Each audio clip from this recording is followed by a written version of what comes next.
brand disclaimer. The views and opinions expressed by individuals on this platform, the callers plus invited guests, are their own. The information you hear does not reflect the overall views of all parties associated with this brand. We encourage everyone to research all things heard live or via archive for edification purposes. Discretion is advised.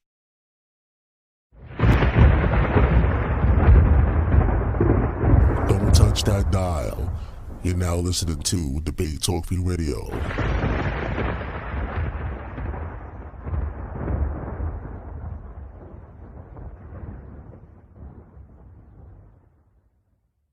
Help keep the show on the air. If you want to help, you can send your donation through PayPal. The email is debatetalkforyou@gmail.com or through Cash App, $ Sal Showtime. Thanks for your support. Peace. What it is, it's your brother Tavon Swain, a.k.a. the Orthodox Moore, a.k.a. the Seven Pillar Saracen, a.k.a. Brother Moore. Pleased to bring this edition of Debate Talk for You news to you this weekend. This week in Apologetics, I thought something very interesting happened. I was watching Sunday Studios where they had a Vocab and they had Adam Coleman on talking with Brother Jabari. They were going back and forth between Kemetic philosophy and Christian philosophy, etc. And Adam Coleman at one point brought out a book that I happen to have on my shelf, speaking about early Islamic sources in West Africa, and decided to cite it for the existence of Christianity in pre-colonial West Africa, which to me, family, is the beginning of a whole new conversation in this apologetics game concerning who Israel is, who Israel isn't, what needs to be respected amongst the people saying they are Israel, etc. Because in said conversation, you will see very shortly, Adam Coleman was making the argument to Jabari that being that you could find such traditions in West Africa, such traditions should be respected as an African tradition amongst the ancestors, and not to disrespect that. So in kind, if via Islamic sources, Israelites and Afro-Asiatic Israelites at that can be found within West Africa prior to colonialism, then the same respect should be given to that tradition as well. But with that, family, I appreciate y'all for tuning in. I'm going to share my screen and start sharing some videos about what I'm talking about here. And then give some commentary when I'm done. And the link, I do believe, is pinned in the chat. So when I'm done doing some commentary, the family is more than likely to jump on and give their commentary on what they see. So without further ado, let me see which one I want to do first. I want to do this one first. I'm going to share. First, hold on, let me do it like this.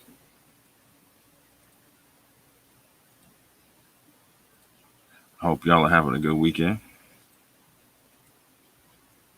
I'm having a very good weekend because, like I said, this is the open the door to a whole new conversation.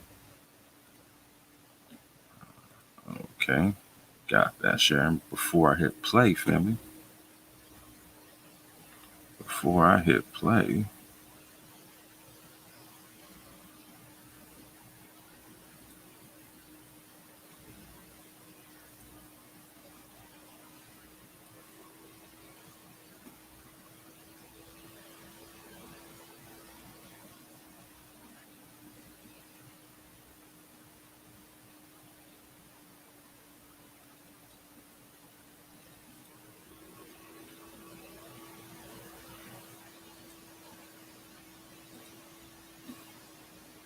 Is because I'm concerned about worldviews. Now, I've been using that word a lot. Worldview is just the lens through which you see the world. It's like a big puzzle. If you put all the pieces together, that what you believe about the world, that's your worldview, if you will.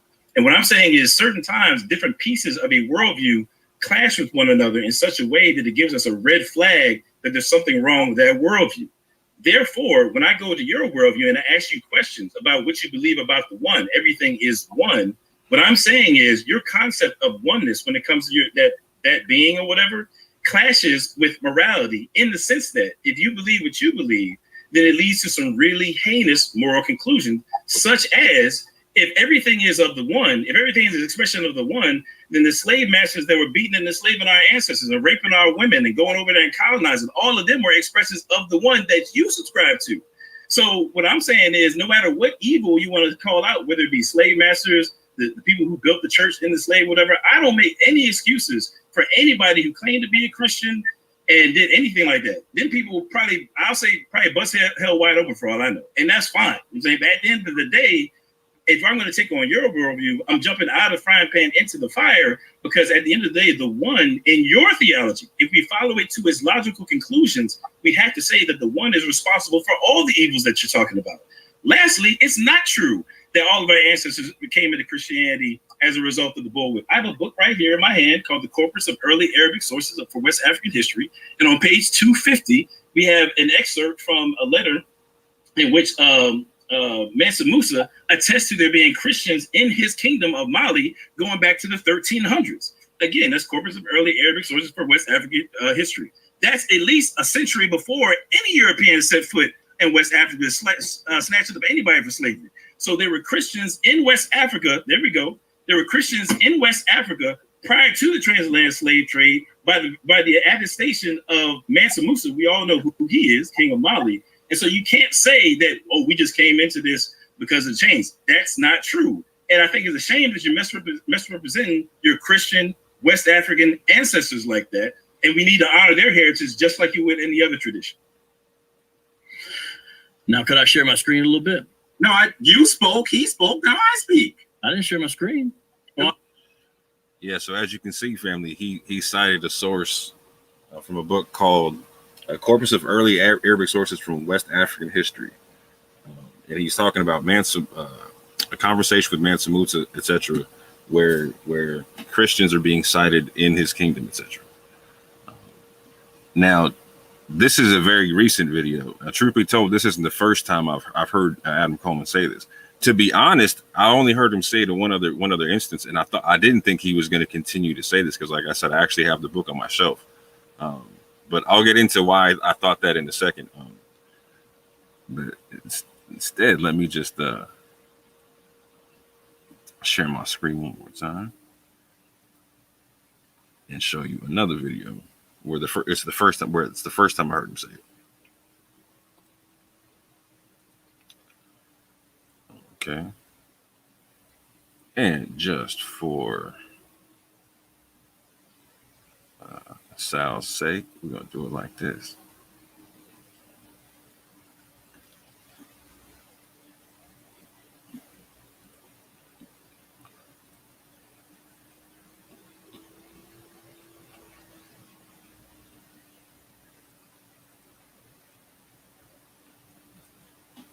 What up, y'all? It's your hometown hero, the real Adam Coleman, and you're riding with True Idea Apologetics.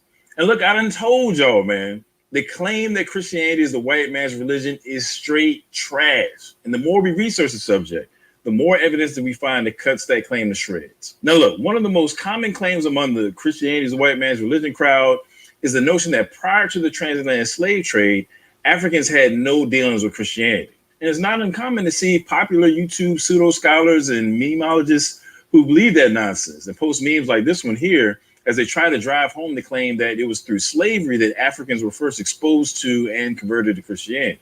Now, people will try to raise this point in a number of different ways. It's just weird to me because the same people that gave you Jesus gave you nigga. And they didn't give me Jesus. Not if God created the earth. What? So you're saying to me all of God started at slavery with a white man? No, that's exactly what I'm not saying. I'm saying that we had something we believed in before we were slaves and were taught this religion. We believed in something before that. Like that, the part of the world we lived in that didn't exist. Forward. And that's why I said the most destructive thing that's ever taken place in the black community has been the religions that's always introduced to us. And if you ask people the $1 million question, what were you doing before you were enslaved? What was you studying? And I don't like we just saw, sometimes people will outright assert that Africans were not exposed to and or didn't rock with Christianity before slavery. Other times people will use a rhetorical question like, what did our ancestors believe before slavery? Or what did Africans practice before slavery in order to kind of make their point? basically implying that given our ancestors supposedly didn't rock with Christianity before slavery, neither should we. Rather, we should believe, worship, practice, or subscribe to whatever our ancestors did or something along those lines. Now, in either case, the argument being made is that Christianity is something that is culturally or ethnically foreign to African peoples, and on that basis should be rejected. Basically, the notion is that some sort of ethnic betrayal of one's African ancestry or heritage, or like vowing the need of white supremacy to be Black and Christian. Now, right here on this channel, we've demonstrated time and time again that Christianity in Africa goes back to like the 1st century and then centuries following that in places like Egypt, Tunisia, North Africa, Ethiopia, ancient Nubia, which is, modern day Sudan, and so on.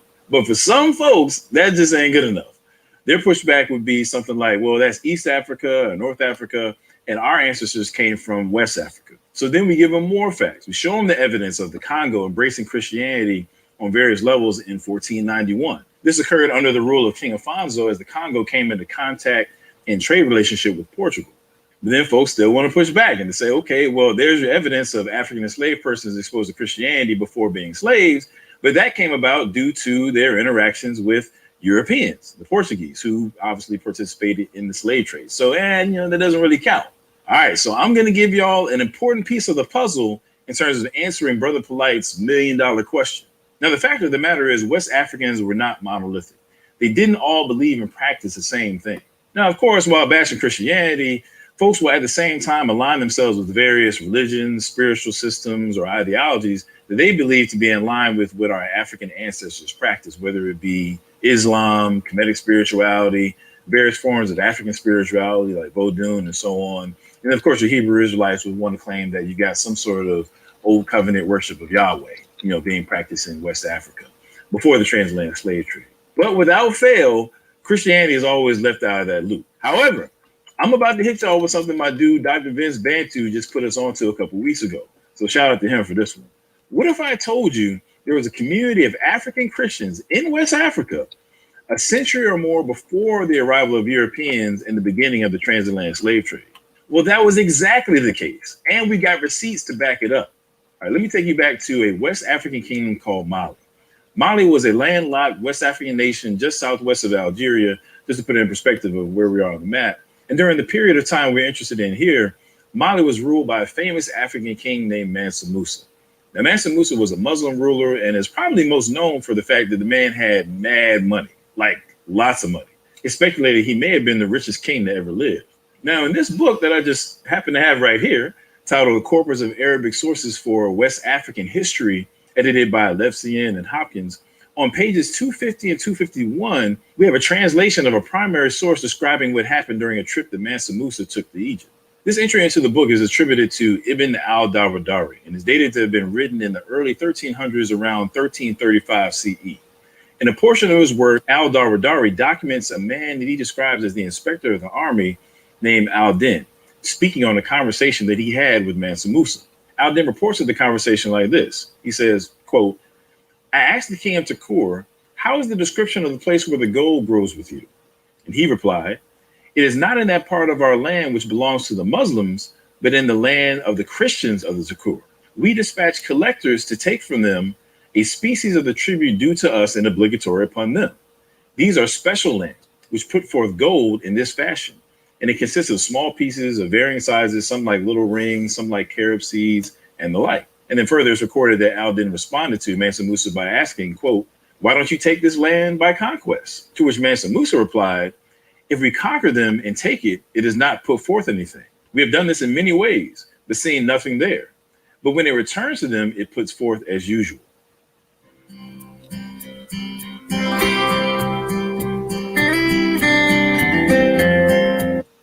You get some mad money out. There you go. Now, first of all, I think it's pretty funny, actually, when the Muslim king Mansa Musa attempted to take the land from the Christians to get the gold, they would come up empty-handed. But when it was returned to the Christians, gold was present. I mean, who knows what was going on in that situation, but one way or another, one could look at it like, yo, God was really looking out for that Christian community.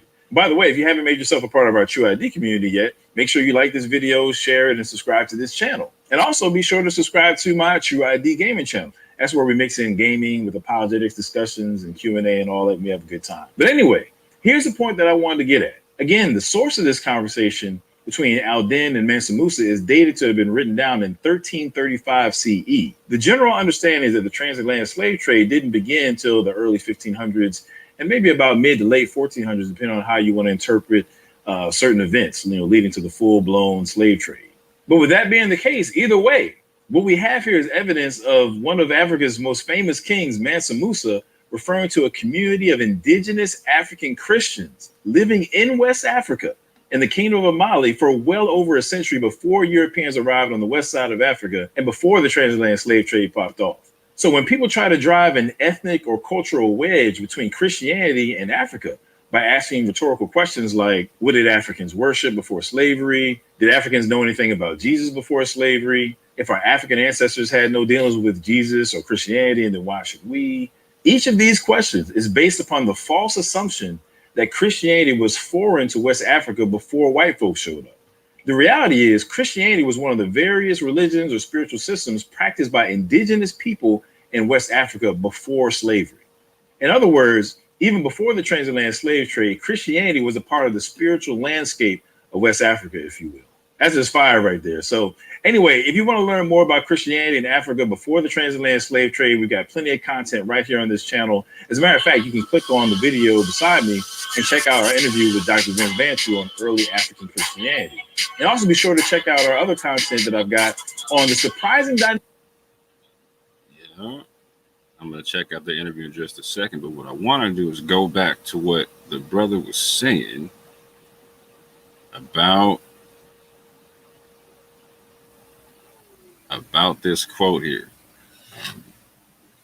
And so to be fair and to be clear, I in no way, shape, or form have any issue with African Christians, African-American Christians going back to Africa to look for connections with their tradition, and going back to Africa to understand Africa's input into Christianity historically and its ties to Christianity historically, because it's very vast and very, very interesting. In fact, I encourage Christians to do such. People who know me know that I do such. That I encourage people to go back. Like I encourage people of African descent in this country, if, for instance, whether they're Christian or Israelites, they go check out stuff like the Ethiopian canon. They go check out like stuff like their liturgy, etc., etc., etc. And shout out to Dr. Vince Bantu for actually learning those languages and actually translating, learning how to translate that kind of information. However, I am going to say this, and this goes for everybody: Christians, Muslims, Israelites, all that. When we're going into the history of the thing, we should definitely paint the full picture. We shouldn't try to cherry pick stuff to fit a narrative. We should definitely paint the full, honest picture, if nothing else, for posterity's sake. So, being that I have this book on my shelf, I'm going to finish out this quote here, and it's not a big deal in any way, shape, or form. I'm just going to finish out the quote so the family knows what time it is. And you can double check. You can double check what I'm saying in the book itself. But I'm going to put this on the screen so you can see what I'm about to say. So I'm going to read the quote, and then I'm going to finish off what it actually says, because there's one more sentence in the paragraph. It says, "If we conquer them and take it, it does not put forth anything. We have done this in many ways, but seen nothing there. But when it returns to them, it puts forth as usual. This is a most amazing thing, and is perhaps due to an increase in the oppressiveness of the Christians." Due to the oppressiveness of the Christians. So that also played a factor into why they weren't able to conquer. So just for history's sake and for getting the facts out there in terms of what the book's actually saying, you can buy the book yourself. Adam Coleman can definitely come through and respond to break down why he left that part out. To me, it seems kind of obvious. However, I don't want to put intentions in someone else's brain or words in their mouth.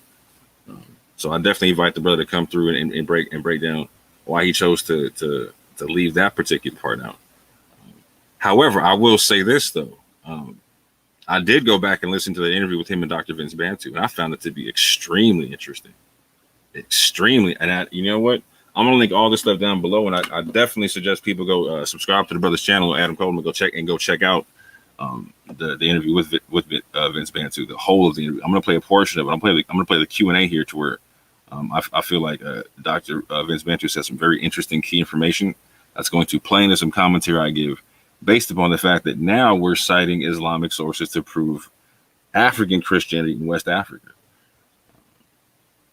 And so with that, family, let me take this one off the screen here. And let me play a portion of this interview with Dr. Vince Bantu. Again, if you are someone who likes the conscious community information, please go subscribe to Another's channel. If you are somebody who digs the urban apologist information, please go subscribe to Adam Coleman. And here we go. And again, one more time, just for safety's sake on Sal's part, make I do it like this, you know.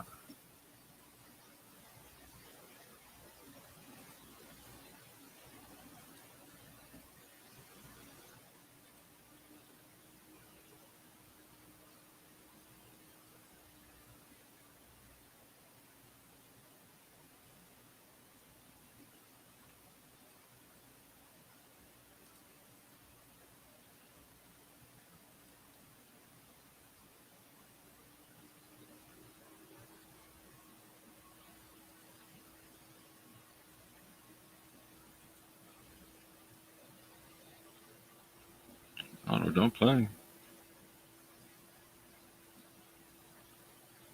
Admissions@meacham.org. You can hit us up with emails or instance. Oh, let me get it on the regular joint.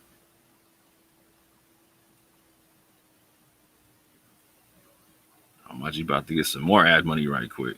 Signing up, our applications are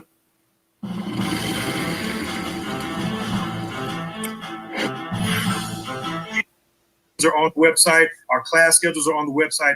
Our professors, our statement of faith, everything is on the website. But also hit us up with an email, admissions@meacham.org, and you can definitely, if you want to sign up for classes, and we get it rocking and we get it rolling. Hey, shout out to D New for putting that in the chat, man. I just put it up there so people can check that out as well, the website and whatnot. Thank you. And I'm telling you, man, cats, like shout out to my man Tim Allison. He attests to it.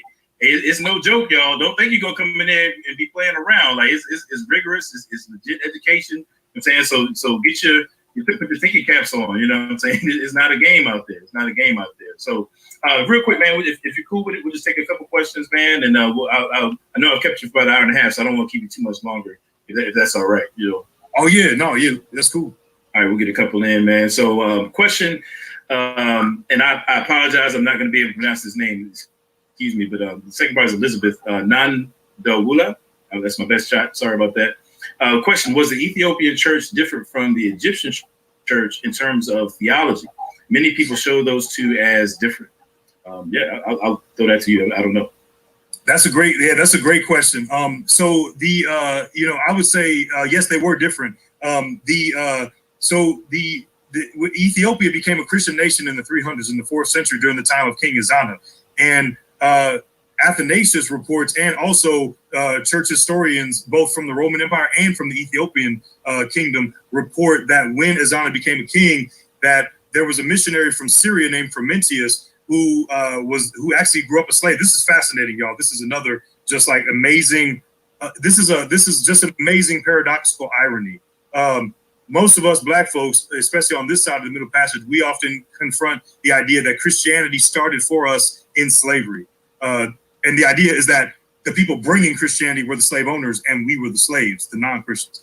Here's the irony, is that when the first Black country became a Christian country, Ethiopia, the irony is that was actually flipped, that the Black country, Ethiopia, which was not yet Christian, heard the gospel from a slave. So they were the slave owners, and it was the Middle Eastern person who was the Christian who was the slave. So in a way, Christianity did enter Black people's lives through slavery, but not in the way we think. It was actually reversed. It was actually the Black people who were owning the slave, and it was actually the Middle Eastern Christian who was the one who brought the gospel. So Frumentius was a Syrian who was born and raised a slave in Ethiopia, and he shared the gospel with King Ezana. He became a Christian and allowed Frumentius to share the gospel. Frumentius went to Athanasius, who was the Egyptian patriarch or pope, because actually Egyptians were the ones that invented that term even before Romans did.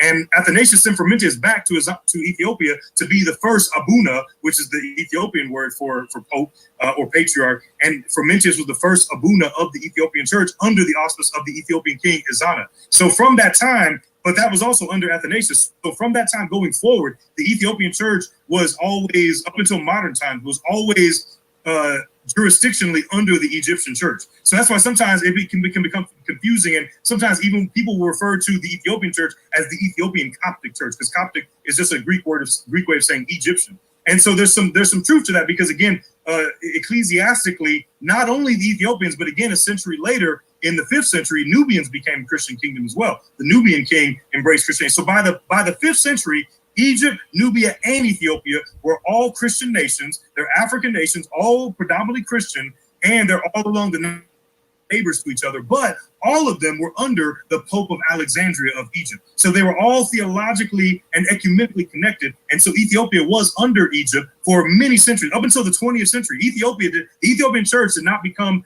an autocephalous church or an independent church until the 20th century. And now they are completely separate from the Coptic Orthodox Church, even though they both are still in the family of the Miaphysite or the Oriental Orthodox Church family. So they're still very similar theology. And in the same way, today, even later in the 20th century, the Eritrean Orthodox Church broke off from the Ethiopian Orthodox Church. But now, today, there's 3 African Orthodox churches, and they have split off as well from the Ethiopians as well. So they have a lot of similarities, but there were some differences. And in fact, I did a paper on a great example to the question of what some of the differences were. For example, they both were similar in that they rejected the Council of Chalcedon, the idea that Jesus is 2 natures. And in fact, the official name of the Ethiopian Orthodox Church is the Ethiopian Orthodox Tewahedo Church. And Tewahedo in Ge'ez means one. And what they mean by that one is, they mean just like how Muslims will have like a one hand up to mean God, Allah is one. Well, the Ethiopian Orthodox, when they say Tewahedo, they mean Jesus is one nature. That's how deep that issue, that's how deep that thing goes. That's what I'm saying. It's all over the book. And you see how, again, like I said earlier, it's efficacious for so much of Christian history that it's down to their identity is like, and they're with Egypt on that. But one of the differences that I did a paper on was it actually started to come out in the 14th and 15th centuries when and shout out to my man Tim, because Tim was in I taught a church history class. Well, we call history Sankofa. That's another example about how it meets them. We're decolonized, we're Afrocentric. We even will title our subject disciplines differently. So when we have history class, we call them Sankofa. And so Tim and I did a Sankofa class together, and he actually wrote his paper on how in the 14th century, under the Solomonic dynasty, Ethiopia really began to strongly reinvent itself. And they began to claim that they were descendants of Solomon and that they had the Ark of the Covenant. And that was when you also started to see a big upsurge in Ethiopian literature. Much of the Ethiopian literature, Christian literature, comes from the 14th, 15th, 16th centuries. That was like the golden era of Ethiopian literature. That's also what they built the stone churches of Lalibela, which, shout out to Meacham, we're going to go to Ethiopia. We did have to push the trip back to the winter of 22 because of COVID, but we are going January 22, and so we're going to see these churches. And so architecturally, literarily, so many ways they were starting to really assert themselves. And so you start to see actually some of the tension and differences that begin to take place. And the best example of that was about the Sabbath. So in the 15th century, there was a tension in Ethiopia over the Sabbath because Ethiopian Christianity has always had such a close Jewish and Hebraic kind of influence. I mean, the Ethiopian language is a Semitic language. And so because they've always had that kind of Judaic flavor to their Christianity, they actually celebrated the Sabbath on Saturday. But the Coptic church in Egypt celebrated and in so doing, they were influenced by a lot of the Roman Empire, because we know way early in the church, there was there was a Sabbath controversy already, even in the early church. And one of the reasons that the Roman Empire wanted to do it on Sunday instead of Saturday was because of their anti-Semitism and their Romanocentrism and the way they wanted to distance themselves from Judaic practices. But unlike that was one of the ways that Ethiopia was unique, is that they actually maintained the Saturday Sabbath. But because they were under Egypt, it became a tension. And the king, Zariakov, not the philosopher that my man Adam is interested in, but there's 2 Zariakov. Yeah. The king of Ethiopia in the 1400s actually wrote a text. This is actually another text that is going to be in the reader called the Book of Light, the Masafa Berhan, which is the Book of Light. And he addressed this issue where he was basically, because some Egyptian missionaries came down to Ethiopia and said, look, y'all better get it. Y'all are under us, so you better celebrate the Sabbath on Sunday like we do. And there were groups in Ethiopia that were like, nah, we're doing it on Saturday because that's what we do. And that's what the Hebrews did. And that's what God commands in his Bible. And so Yaakov mediated the conflict by saying, we're going to do both. We're going to celebrate the Sabbath on Saturday or Sunday, and you could do either one and pick. And Ethiopian Christianity has always been a lot more inclusive. Like you see that even in their Bible canon, they include the most books out of any other canon, and they're just always inclusive of trying to do things different ways. So they did it on Saturday and Sunday. And when he did that, he actually said, this was a major diss. Actually, he actually said in this book, he said that Ethiopia is the See of Saint Mark. Now, Mark, the apostle, is traditionally the apostle that was thought to be brought the gospel to Eve. See of Mark, or the throne of Mark, or the patriarchal, seat of Mark, is thought to be Alexandria in Egypt. So for Yaakov to call Ethiopia the See of Mark, Egyptians would be like, no, you didn't. That would be like saying, to bring it to a modern equivalent, that would be like me sitting up here trying to say, y'all know St. Louis is the Black Mecca. And all black folks would be like, Negro, please, what is you talking about? Everybody knows the Black Mecca. You can't even claim that. Hey, matter of fact, I gotta throw in the hip hop reps, man. I don't think cats remember, like back in the day when Ice Cube, I want to say I can't remember who he was battling at the time, but he said something like, yeah, hip hop started in the West. You know what I'm saying? Like he was like basically trying to diss the East Coast. That's like the same thing. You know what I mean? Yeah.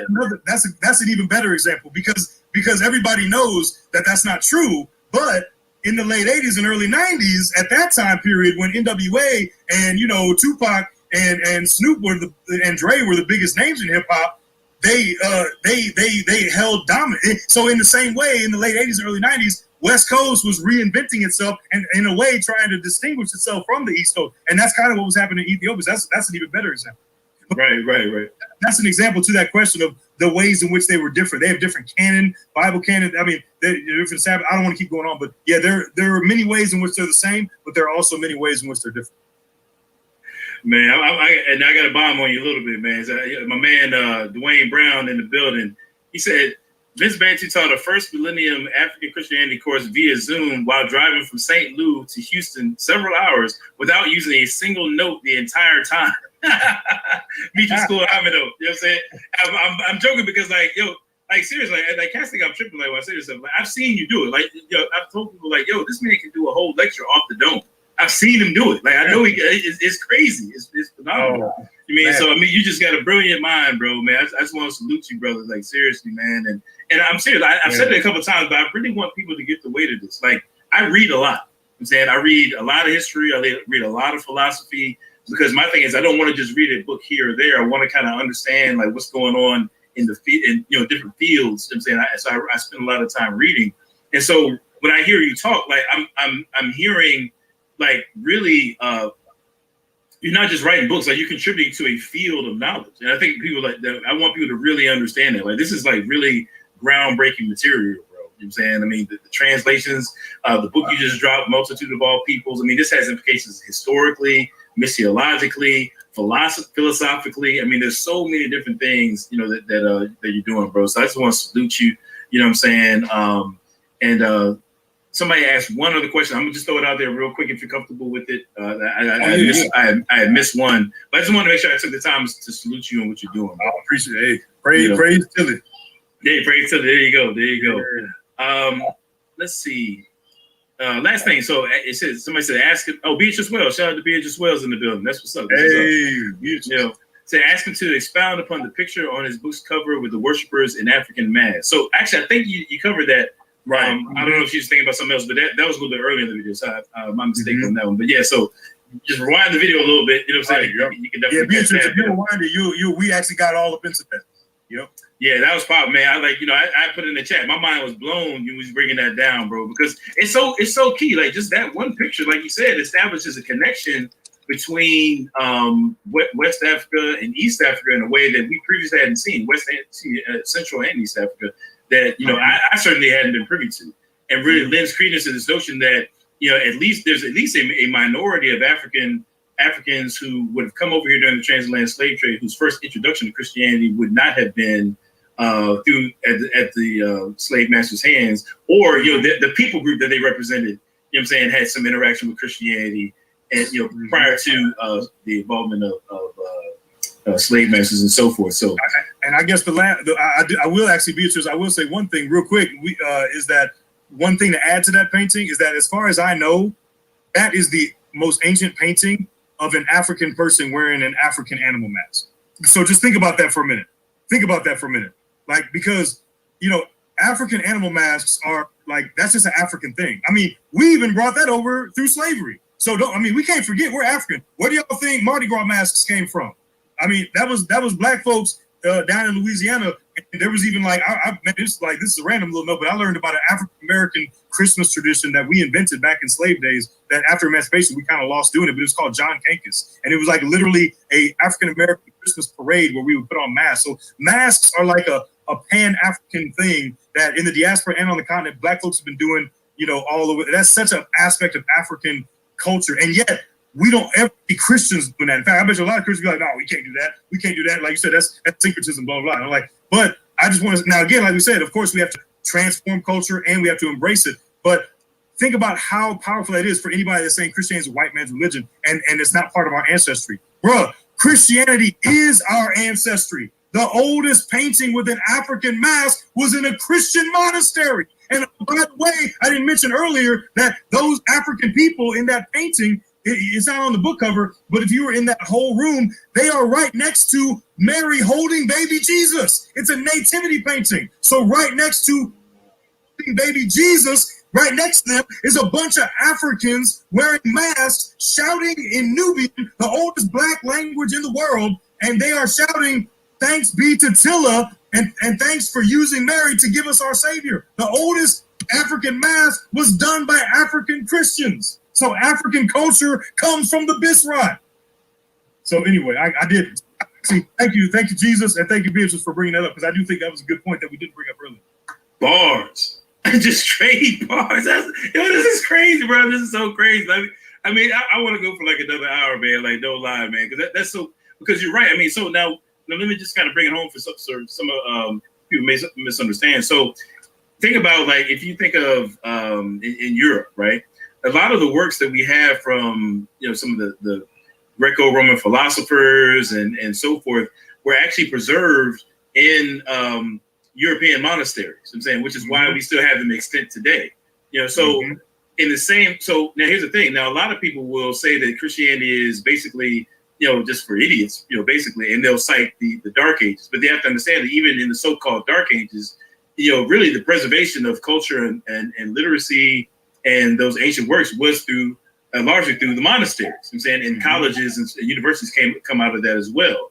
So in the same way that it's not true that you had ignorance being breeded, in Europe through Christianity, but actually the opposite is true. There's a preservation of that intellectual heritage, right?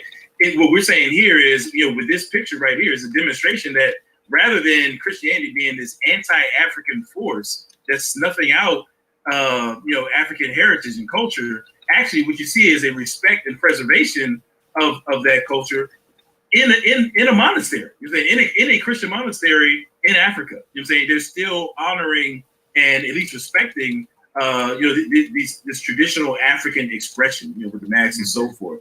And so we have to correct the narrative. Like, one thing I think is so critical is that when Bantu is not rewriting history. He's just writing history. He's correcting narratives that were previously erroneous with real history. This is what we ought to be about, man. This is what we ought to be about. So shout out to and again, man, I don't know what it is. I'm sorry about these names, y'all. Shout out to Shreeded. Hold on, man. I'm sorry. I don't want to mispronounce the name. They just gave me a super chat, so I want to respect that. Shout out to Shreeded, for the super chat. This is a pretty easy question. So, is what Muhammad Ali said about Africa being Muslim before Christianity came to Christianity? I'm sorry. So is what Muhammad Ali said about Africa being Muslim before Christianity came to Africa true or false? False. I mean, it's obviously false. Because yeah, you want to go into that? I mean, that's obviously false. It's pretty easy one right there. Yeah, I mean, everything we've said, throughout this presentation, and now, the reason Muhammad Ali thought that is because he is thinking about, and Black Muslims are thinking, the Nation of Islam and other Black Muslims are thinking about the history of West Africa as we've known it and as we've told it. And he's compared. So he's saying that, for example, the Islam that came from North Africa into West Africa in the 11th century happened before the European Christianity came through slave ships in the 15th century. So yes, that version, white Christianity came to Africa after Arab Islam came to Africa, yes. But as we've been talking about, and as we go in the book, Christianity, true Christianity, entered Africa from day one. And I mean, again, the Bible says that there was Egyptians and Libyans present at Pentecost. Jesus spent time as a refugee in Egypt when he was a little boy. And, already we see an Ethiopian, which really was a Cushite eunuch, who gets filled with the Holy Spirit, and he's baptized in Acts 8. So, but then also historically, the earliest copies of the Bible were in Egypt. And the whole book talks about how Christianity was in Egypt from the 1st century, North Africa from the 1st century, Tertullian, Perpetual, Felicity, Cyprian, all these other people. And as I mentioned earlier, Ethiopia was a Christian nation in the 4th century, and Nubia was a Christian nation in the 5th century. And so what that means is that and all of that is before Islam even existed. Muhammad was not even born yet. Muhammad was born in like 570, something like that. By the year 570, when Muhammad was taught by a Christian, actually. Not only was Christianity in Africa, let's go in on Islam for a minute. Not only was Christianity in Africa before Islam was in Africa, but Christianity was in Arabia before Islam was in Arabia. Christianity, let's go. And Najran and all over the Arabian Peninsula. In fact, some of the earliest I have them in the book. Some of the earliest inscriptions in Arabic before the Quran was even written were Christian. You can see Christian graves written in Arabic with crosses on them, like graves of Arabic-speaking Christians from like the 300s, 2 centuries before Muhammad was even born. There were Christians who were Christians who were killed for their faith in Jesus Christ by Jewish Arab people that the Quran even mentions in the city of Najran. There were martyrs who were killed by Jewish people, the Himyarite Jewish kingdom in the 500s. And guess who went and rescued the Christians from persecution of a Jewish kingdom? It was the Ethiopians. So the Ethiopians came over to the Arab Peninsula and fought against the Himyarites and defeated them and protected the Arab Christians. And the Quran even mentions that. It says, "Cursed were the companions of the trench," and the Quran even refers to those Arab Christians in Najran. It refers to them as mu'minun, believers. And so Christianity in Arabia even precedes Islam itself. But certainly Christianity in Africa way precedes Islam in Africa. And also, by the way, when Islam came into Africa, it did come by the sword. Came conquering in Egypt and in North Africa, where Christianity came in the 1st century freely, and Africans freely embraced the gospel, the Bisrat of Jesus. Amen, man. Hey, we're gonna roll out with that, bro. So real quick, family, I want everyone to pay attention to what he just said about the Christian community in Najran, about the Himyarite kingdom, and about the Jewish Himyarite kingdom oppressing the Christians in Najran and in the Himyarite kingdom. Just hold on to that. Just hold on to that. You know what I'm saying? I might come back to this one just a little bit, just to refresh the memory. But with that, I want to definitely touch on a couple of things that were said there. One, I definitely appreciate Dr. Vince Bantu differentiating African Christianity from European Christianity and the history of it in Africa. And on a second note, I definitely appreciate my man touching on the fact that if West Africans came in contact with Christianity from Africans, it was like from East Africans, etc., it would have been a Christianity that would have been okay with practicing the Shabbat. Not just okay with it. It was a regular thing. It was like an expected thing. So, again, I appreciate Adam Coleman for introducing this concept of like, if you can find this in West Africa via the Islamic sources prior to colonialism, we got this as a legitimate African tradition amongst our people. Shout out again to Dr. Vince Bantu for trying to make the links to East and West Africa with the Christianity thing and the African Christianity in and of itself, and the typology thereof. and shout out to the fact that they're talking about we need to respect these traditions and whatnot, because again, we now, like for a lot of other people, they can equally apply this concept to whatever they believe. Let's say you deal with the Vodun thing, you can make that legitimate via certain sources, etc. And for people talking about Israelite things, they can make that legitimate via the same Islamic sources and whatnot. And what's even intriguing about that is and I'm going to get into this on a whole nother episode, but real quick, shout out to the sister Dana Marnici. Again, you're going to know her from her contribution to Golden Age of the Moors, where she talks about the ethno-history of the Moors. For instance, in this book, she talks about a portion of the Moors tracing their history, their origin to Yemen in a migration I'm about to talk about in a second. And she's also given us this book here, to which I had her come on and talk about recently, the African and Arabian origins of the Hebrew Bible, where she breaks down some interesting Arab sources or in Islamic sources concerning Israelites in certain parts of Arabia. And so what's interesting about that is she says she speaks a lot about the Islamic sources and the Christian sources, the Roman sources, the Greek sources. She puts it all together, right? But what she does is she fills in the gaps where most people don't with the Islamic sources. And she's an ethnographer. She does the history of migrations of people and whatnot, and how their names change over certain spots and whatnot, right? And so there's a big concept of people converting to Judaism in North and West Africa via Islamic sources at one point, which is a very intriguing concept that has a whole nother historical context we can talk about later. Like I said, and we will do in another episode. However, she speaks to the fact, and I'll show a video of this, like I said, in another episode, to where if there was conversion done, it was done by Afro-Asiatic people, and she actually says the name of those people, and it's a very interesting name. She talks about them being called the Songhai, the Zagai, and a few other names. But I'll save that for a whole nother episode. But with that, family, I want to share a video I did on this channel about migrations of the Limba. I had a Limba tribesman and Cohen Hamandishe come on and break down his story of the Limba. You can see his story on this channel, on my channel, The Orthodox Moor. You can see interviews with him over on Sister E's channel. Interviews where he comes on with Tudor Parfit and all that type of stuff. Fantastic information. He comes out with fantastic info, family. And so he was talking about, he believes that Limba were on slave ships that came to America and all kind of stuff. Very interesting information that the brother brought out. But one of the things that he brought out was the migration of the Limba. He brought out that they went from Babylon to Yemen, to Mozambique, to Zimbabwe. And there's the time frame with that would link up with this Himyarite kingdom concept, right? Or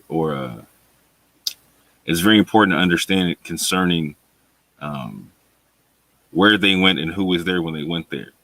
So why did they go to Yemen? Why was Yemen a cool spot?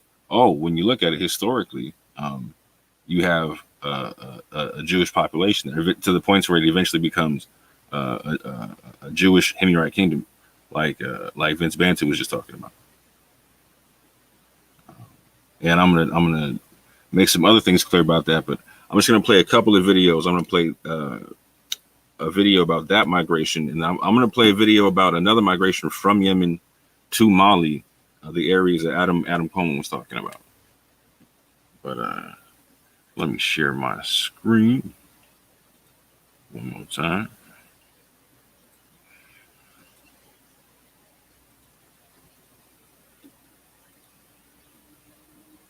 Yeah, shout out to Cohen Hamadisha for coming through and blessing us with this information. And shout out to Sister Dana Marnici, because I used her information from that book I was just talking about to confirm a lot of what he says via Islamic sources, again, like what Adam Coleman's bringing out. It matched up with some things I've been reading in a book that was, he had to go look for a few things at one point. And so when he did, so I actually brought up a couple of slides to go check out or whatnot. Peace, peace, peace. What it is your brother Tavon Swainell, aka the Orthodox Moor, aka the Seven Pillar Saracen, coming at you on this Friday evening. I hope y'all had a good week, man. It was an interesting week for me. Been a lot of back and forth, a lot of interesting conversations and whatnot. A lot of topics to talk about. Let me play this right quick.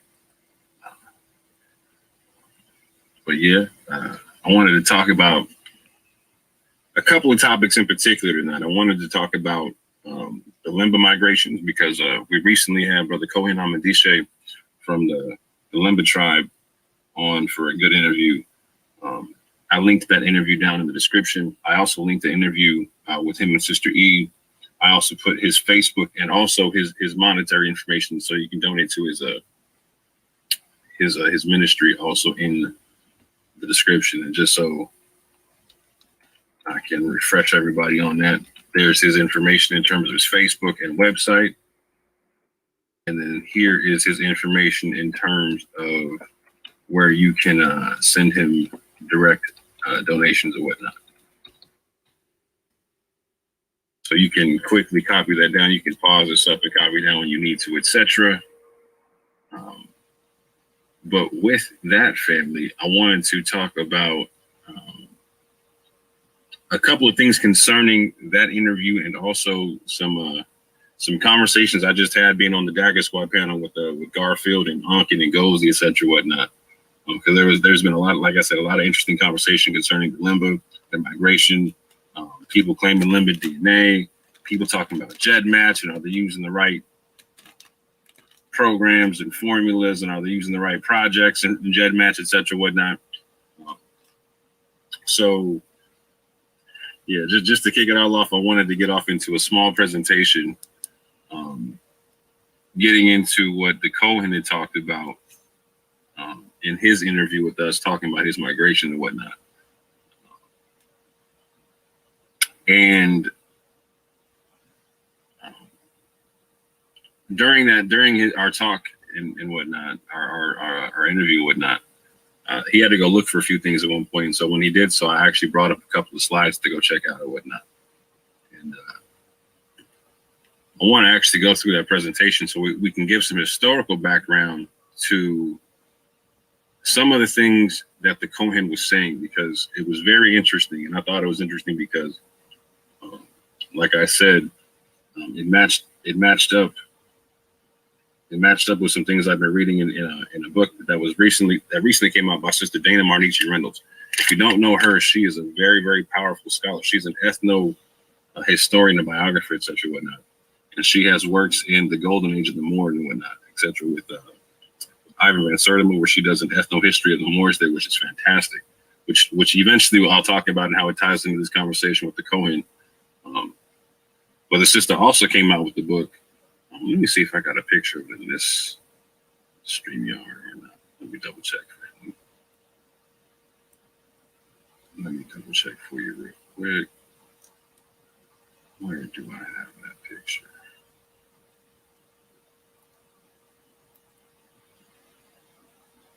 Give me 1 second, family. Excuse me. I'm trying to find the picture I had. I might not have uploaded it. My fault. But getting back to it. There it is. So she wrote an ethno history of the Moors and Golden Age of the Moors, but she just recently came out with this book here, The African and Arabian Origins of the Hebrew Bible. By Sister Dana Reynolds Marnici. And what's interesting about that is she says a lot of things that, again, like I say, confirm what the Cohen has said when the Cohen came on the program and whatnot. He said that they migrated from Israel to Yemen, and then from Yemen to Mozambique, and then from Mozambique to Zimbabwe. And so real quick, I just wanted to to give some historical credence to what the brother was talking about. So I'm gonna share my screen right quick. There we go. Yes, y'all can see the screen. That's what's up. Let me make this a bit bigger. And we got the Limba, the people of the dub, from Babylon to Yemen. Again, when you hear him talk, in his interview with me and his interview with Sister E or whatnot, he gives, and also with other videos he has on the internet and whatnot, he gives some breakdown scripturally for what he's talking about and whatnot. So first off, this is Ezra 10:3. Now, therefore, let us make a covenant with our God to put away all the wives. And this is when the Israelites were coming out of Babylon. Right? He talked about the fact that their migration began from this point, and that they were ousted because they were people who had married foreign wives, foreign women, and whatnot, right? And so the children and the wives are put away. So he gives some scriptural background for that. So Ezra 10:3. Now therefore let us make a covenant with our God to put away all the wives and such as are born of them, according to the counsel of my Lord, and of those that tremble at the commandment of our Lord, and let it be done according to the law. And then Ezra 10:5 explains, then arose Ezra and made the chief priests, the Levites, and all Israel to swear that they should do according to this word, and they swear. So the Kohen talked about a large population of the Levites being sent away and whatnot, and that some of them were fully grown and even older than he was, and maybe in their 70s because they've been in captivity for many decades, etc. and whatnot. So he's saying that the migration begins with them being cast out because of the Levites marrying foreign women, etc. and whatnot. And so the children of those foreign women and the foreign women themselves were cast away. We're going further. And these had taken strange wives, and some of them had wives by whom they had children, etc. and whatnot. Like I was just saying, Ezra 10:44. But I wanted to back this up again with some of what I've been reading in this new book from Sister Dana Marici, again, The African and Arabian Origins of the Hebrew Bible. This is from page 172 of that book, where the sister talks about a clan of Levites in Yemen. So real quick, the 9th century.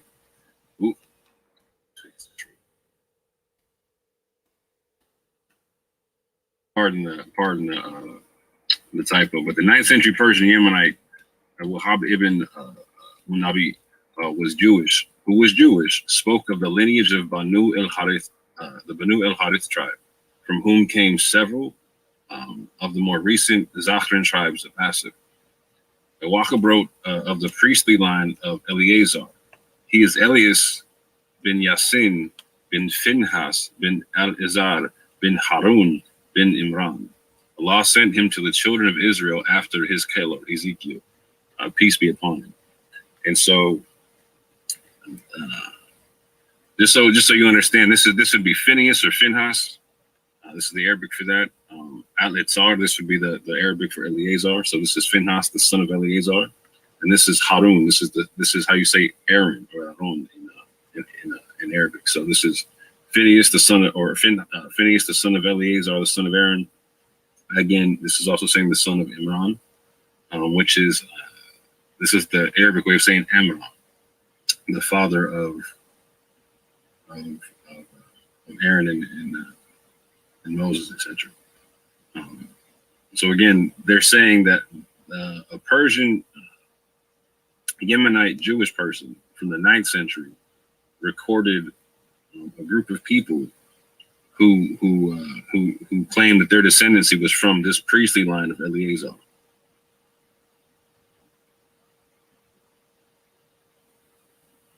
And again, going further on page 174 and 175 of this book, The African and Arabian Origins of the Hebrew Bible by Dana Marici.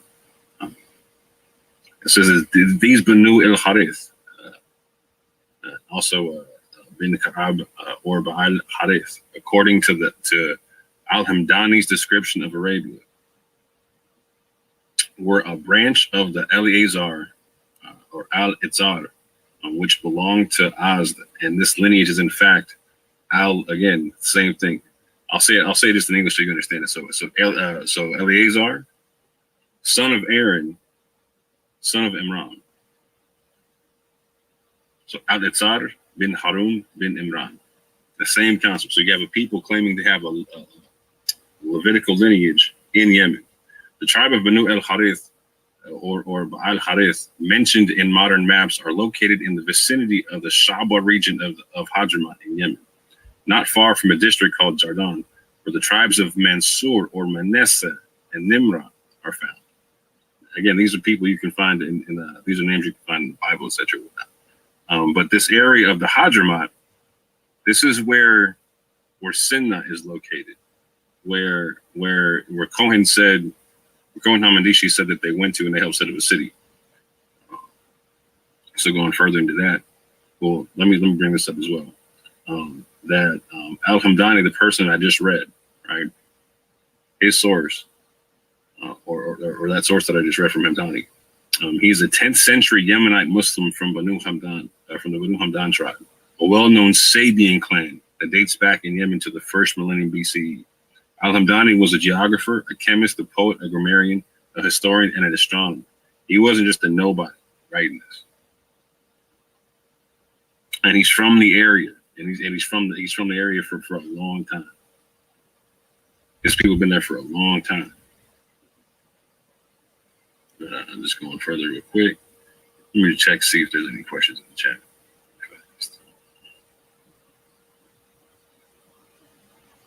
Okay. You know, let me make this big. No, it's okay like that. Again, so Cohen Hamadishi was talking about Sinna in Yemen, right? About this city that was built in Yemen.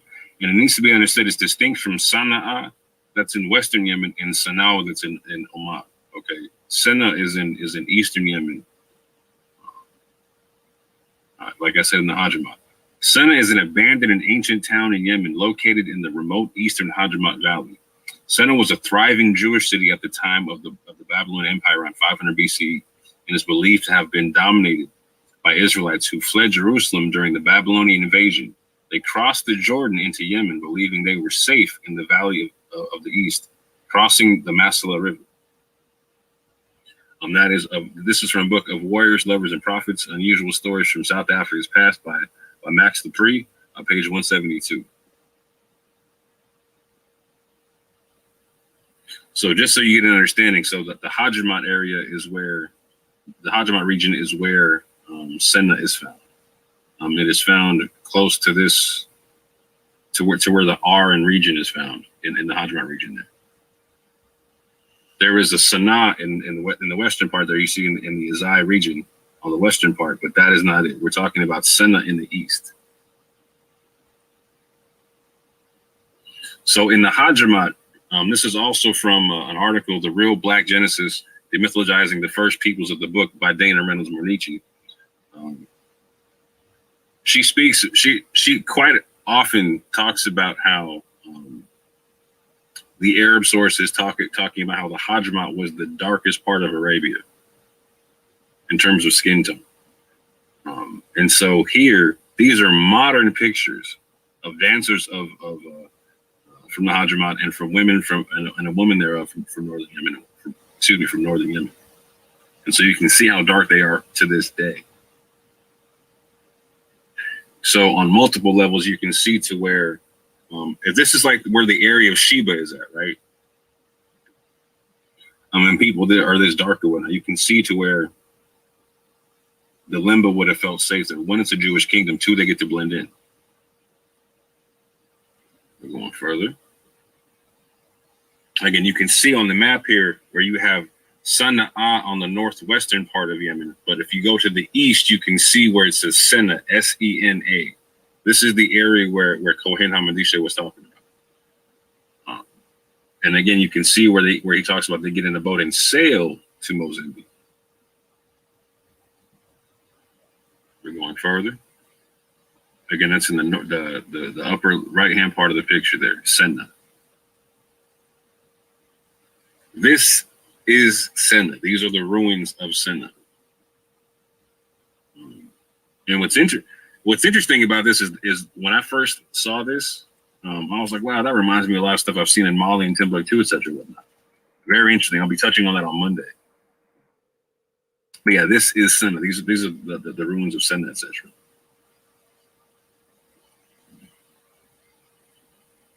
And this was a map that the Cohen talked about, to where he said he was talking about how Limba was near the land of Moab, etc., that they were surrounded by the Moabites, etc.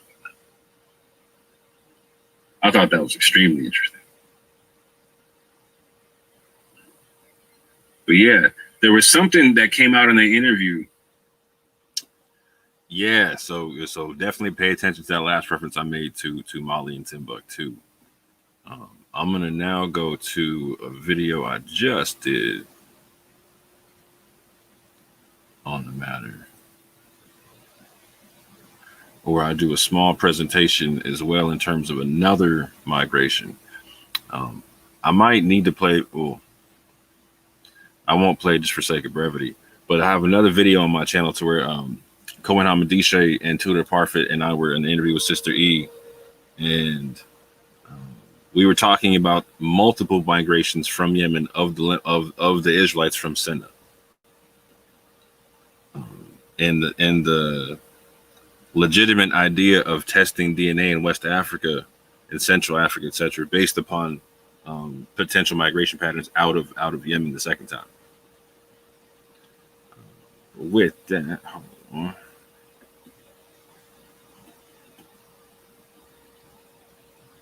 My computer want to be slow right now. My computer must know I'm live. So this will be a good little refresher for people who are just tuned into the stream, because this bit here has a clip. Hey, you know what? I'm gonna get my man. No, I played on the outro. My man Minister Howard came up with a cold joint a minute ago. I'll play it on the outro so y'all can hear it. But yeah. Peace. What it is, Brother Tyvon Sueno, aka the Orthodox Moor, aka the Seven Pillar Saracen, aka Brother Moore. And got an interesting conversation this morning. I was watching another studios the other day, and I noticed some Christian apologists jump on to go deal with some Kemetic stuff. Shout out to Vocab, Malone. Shout out to Adam Coleman. And in their conversation with Jabari, I noticed a very interesting book pop out. Matter of fact, the book I got on my shelf. And it was a book having to do with early Islamic sources in West Africa. And the brother Adam Coleman was talking about how it cites a Christian presence in pre-colonial West Africa. And I thought it was interesting.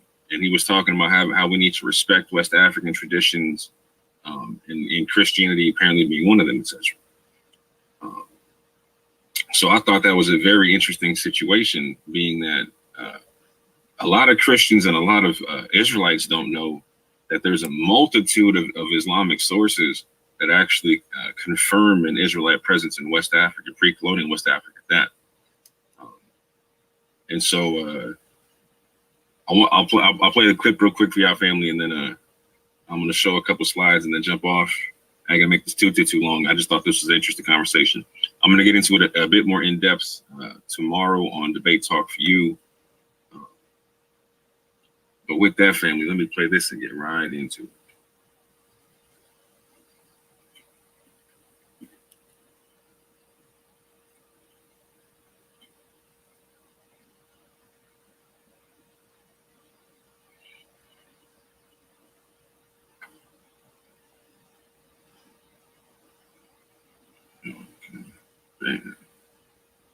Bang. And I got this video linked down below for the family if they want to go check it out when they're done. Shout out to everybody on the panel. If you're interested in Kemetic information, go check out Jabari. If you're interested in urban apologetics, go check out the Vocab and Adam Coleman channels on the bottom. And if you're interested in information in like the African American conscious community and whatnot. Definitely go check out Sunday channel, Sunday Studios and whatnot. But without further ado, let's go. Let's check this out. If I'm going to take on your worldview, I'm jumping out of the frying pan into the fire, because at the end of the day, the one in your theology, if we follow it to its logical conclusions, we have to say that the one is responsible for all the evils that you're talking about.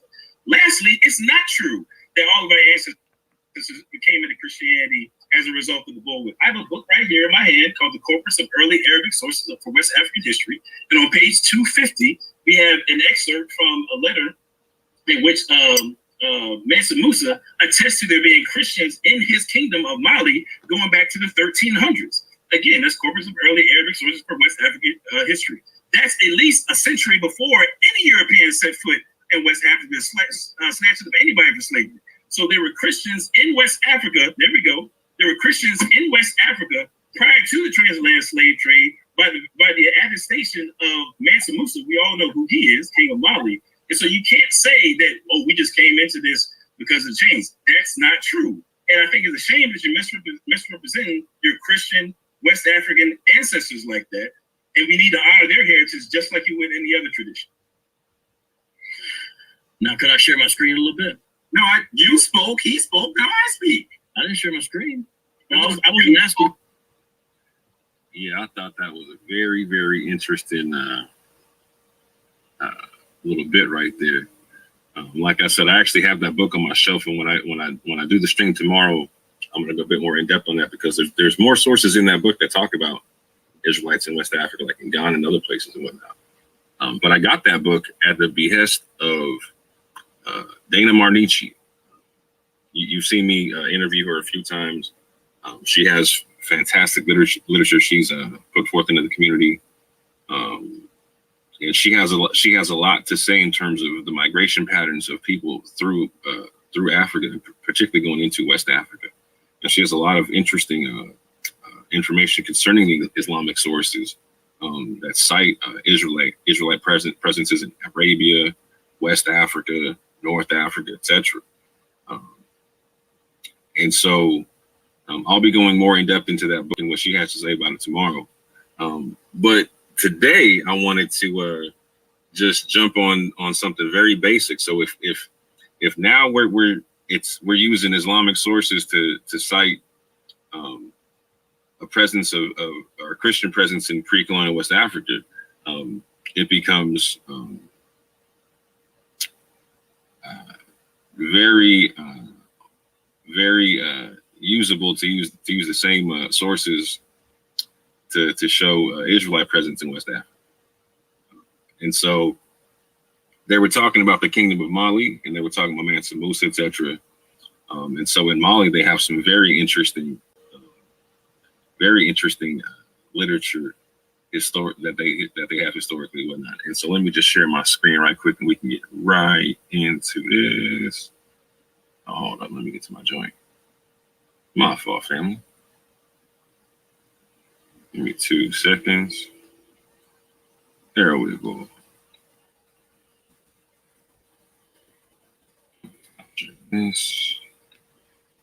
Object this. Share this.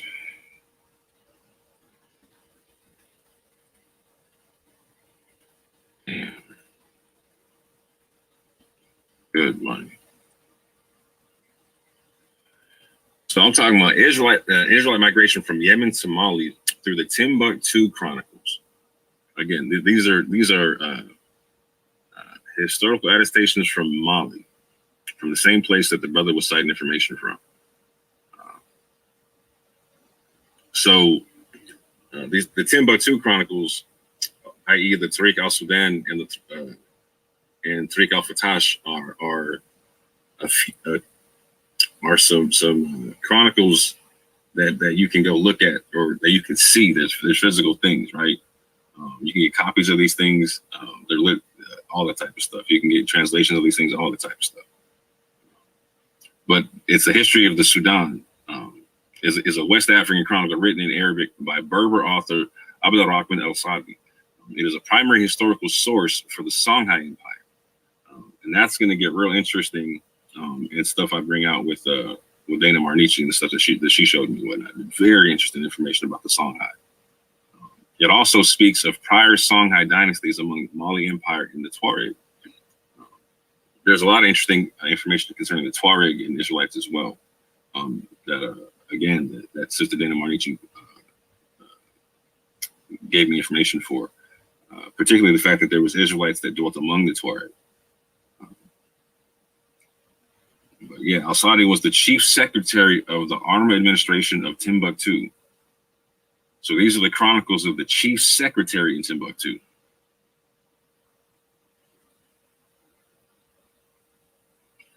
And this is what the Tariq al-Sudan has to say. It chronicles the founder of the Za or the Zua dynasty, and it was by a man called Zua al-Yaman or Al-Yaman. This is the meaning of his name, right? Za al-Yamin or Za al-Yemeni, meaning he came from Yemen. Okay, so the Tariq al-Sudan is giving information for somebody who came through from Yemen and founded a dynasty over there. Zua al-Yaman is said to have migrated from Yemen and settled in the town of Kukia in Mali. Okay, and again, this is the Tariq al-Sudan on the right. Local legends state that Zua al-Yaman was a member of the Jewish communities that migrated from Yemen after the Aksumite Ethiopians defeated the Jewish king of Himyar, Yusuf II Nawas, in the 6th century, circa 525. Circa 525. So Adam Cohen was citing Christians coming in from Christians in West Africa in the 1300s. Right. This is talking about a migration from Yemen to West Africa from the Himyarite kingdom in the 500s. In the 500s, in the 6th century, in the 500s.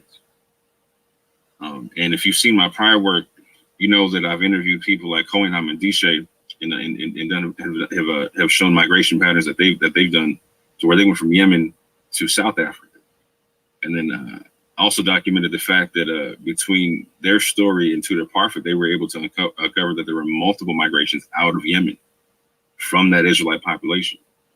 So when you do the history on the Himyarite kingdom, you see that they're an Israelite kingdom. And they are an Afro-Asiatic Israelite kingdom. They are a dark-skinned Afro-Asiatic people. And so we can see to where like how people migrated from Yemen to South Africa and blended in with African populations there. And so we see here that the Tariq al-Sudan is actually chronicling migration from Yemen to West Africa in Timbuktu, where people are able to do the same thing. It goes on to say, Yemen was a kingdom in what would be modern day Yemen, okay, and was in power from 110 BCE to 525 CE. That's a long stretch of time. That's a long stretch of time. And this is a big migration. Again, these are people who lost the war. The Himyarite king was actually oppressing the Christians over there in Arabia, and the Ethiopians weren't vibing that. And so there was a big migration over to West Africa. It wasn't a small one. It goes on to say Judaism was the state religion of Himyar since around circa 380. Himyar also conquered the Hadramaut region of Yemen and the neighboring Sabian kingdom. Now, the Hadramaut was the region that the Limba say they went to. That they went from the Babylonian captivity to the Hadramaut in Senna, and then they went from there to Mozambique, etc. So the Himyarite people were running the area that the Limba were at. The same time the Limba were there. The same time the Limba were there. Going forward. So this is the Himyarite kingdom on the right. This is not Senna. Senna's over here. This is a different place, Sana. But the Tariq al-Sudan is chronicling a migration from here over to this place here. Here's Timbuktu, and here's Kokia. Here's Kokia. This is what it also has to go on and say. And so it says the Tariq al-Sudan chronicles that after Zua al-Yaman, there was 14 rulers in Kokia before the rise of Islam. There are 14 Zua rulers of Kokia before the rise of Islam. So they didn't come over with like, so if they came over from a Jewish kingdom, from an Israelite kingdom, from an area that was practicing Christianity and Judaism, but they got removed by the Christians, right? Because they were persecuting the Christians, and for 14 rulers, right? They were doing whatever they were doing religiously before the rise of Islam. So just keep that in mind. Under the 15th Zua ruler, Zakasoi, there was a conversion to Islam in about 1000 to 110 AD. In the history of the Sudan, there are over 30 Zua rulers of Kokia chronicled. What became of the Zua rulers is not recorded. Is not recorded.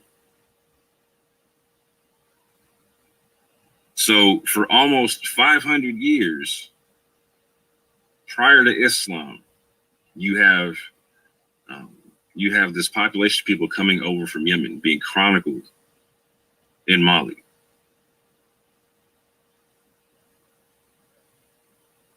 We also have the Tariq al-Fatash. It's another 17th century Timbuktu chronicle of the Songhai Empire from the period after the reign of Soni Ali from circa 1493 to 1599. Also like the Tariq al-Sudan, the Tariq al-Fatash also mentions the Mali Empire.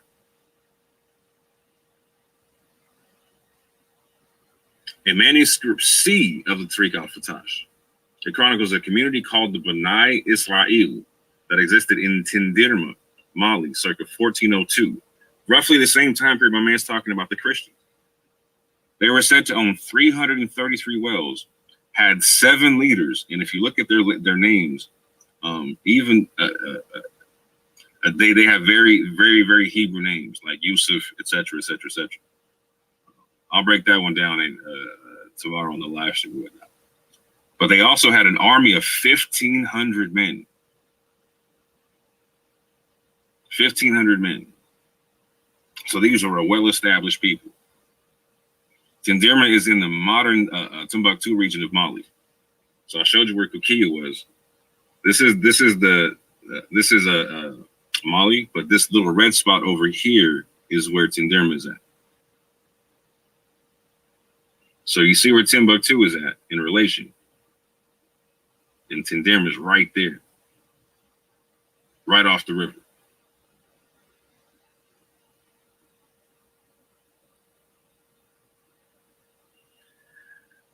Last but not least, I'm gonna throw this one out there, and there's a lot more information. I'm just trying to keep this one short and sweet for the family. Many know about the Jewish expulsion of Spain in 1492 with the Alhambra Decree, where Jews were forced to either convert to Catholicism or be expelled. I'm bringing this up because this has to do with Mali now. However, many are not aware that also in 1492, the Seniki leader Askia Muhammad I, also called Askia the Great, who had come into power in the Timbuktu region, issued a similar decree of either convert or leave to the Jews/Israelites of the area, making Judaism illegal in the area. So not only in 1492 were the Jews getting expelled from Spain, but the same thing was popping off in Mali at the time. You got Israelites in Mali getting the same treatment. So they either converted to Islam, which becomes historically important to understand going forward in understanding the slave trade, or they migrated someplace else, which also becomes historically important to understand. Particularly if you don't know what happened to some of the previous leaders, right? Like we're talking about the Zulu people.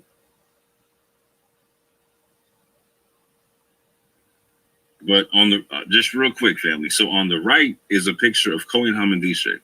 Again, a man who's been on this channel, a Limba Cohen, who broke down the migration pattern that they had going from Babylon to Yemen to Mozambique, etc., to Zimbabwe, etc.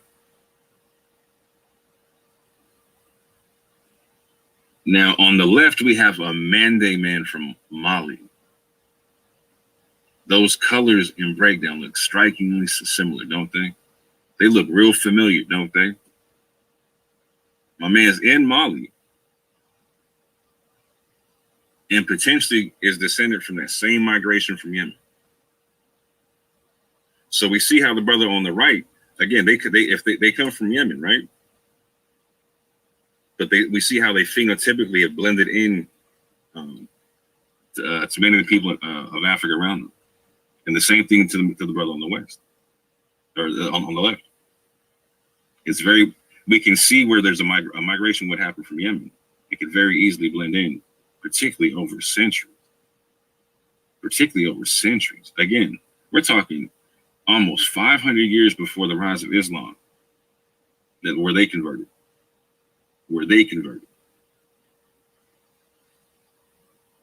Anyway, family, I'm gonna stop it right there. See if there's any quick questions in the chat. Shout out to everybody listening. Oh, here we go. Shalom and salute to brother man, Young Chimney in the building. What's up with you, brother man? I'm doing well, bro. Can you hear me good? I'm in a vehicle, so I don't know how it sounds. Yeah, we can hear you just fine, brother man. Okay, that's what's good, man. Yo, how you doing, Ham?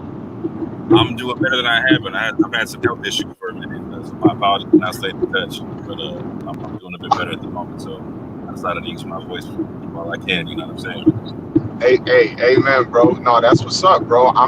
First of all, I just want to applaud you for alerting me. I actually did see in my timeline this at the beginning of the weekend that discussion on Sonetter's channel. I didn't look at it though because I'm out here in the Northeast doing some ministry stuff, and so I'm driving now back to my city.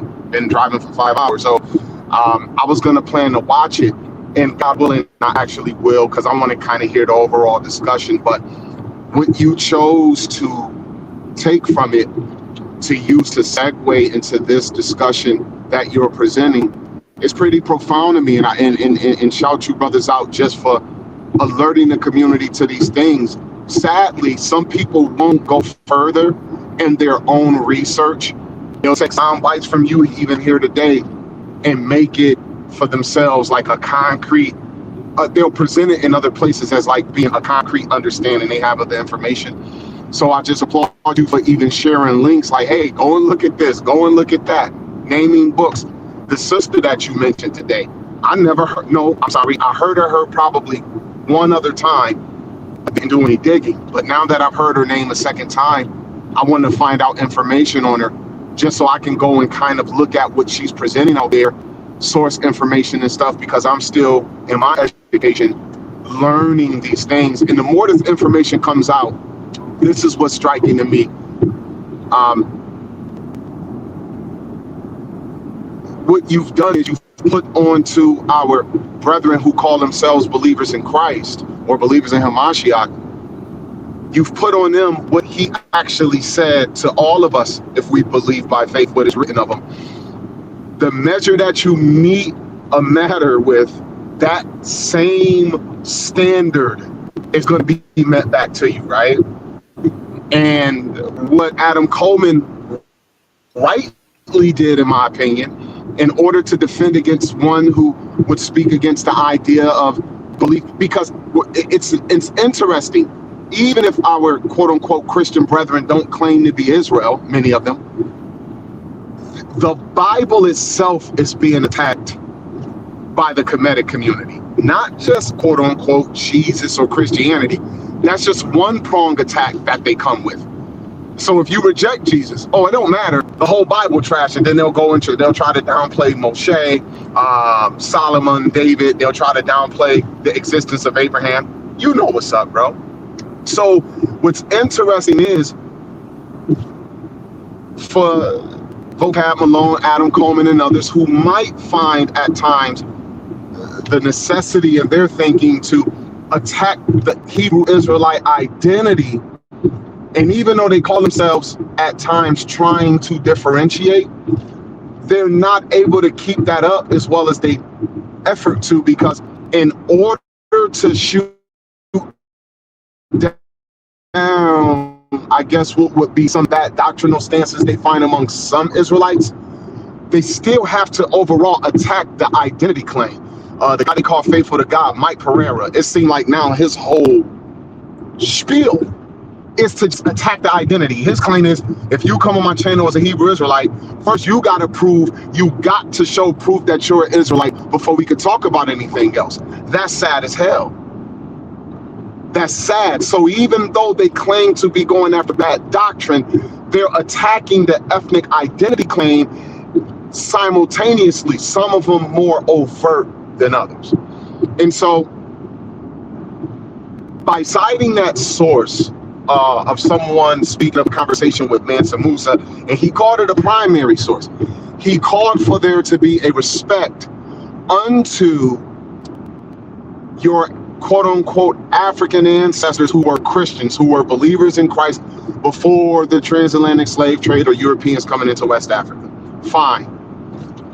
What you also are doing there, Adam Coleman, is you're having to, for the sake of making your point, you're saying that African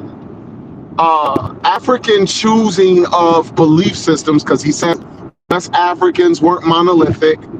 You're saying that the other things that West Africans held on to in that same time period, in order to gain respect for what you say existed there as Africans who believed in Christ, you are also establishing that there has to be an acceptance of everything and kind of put it in the overall general pool of what was accepted by Africans at that time.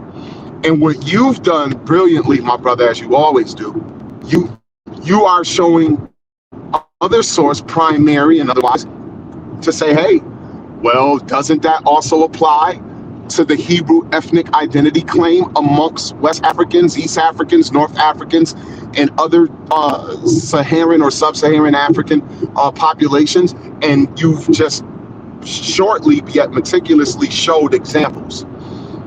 This is the thing.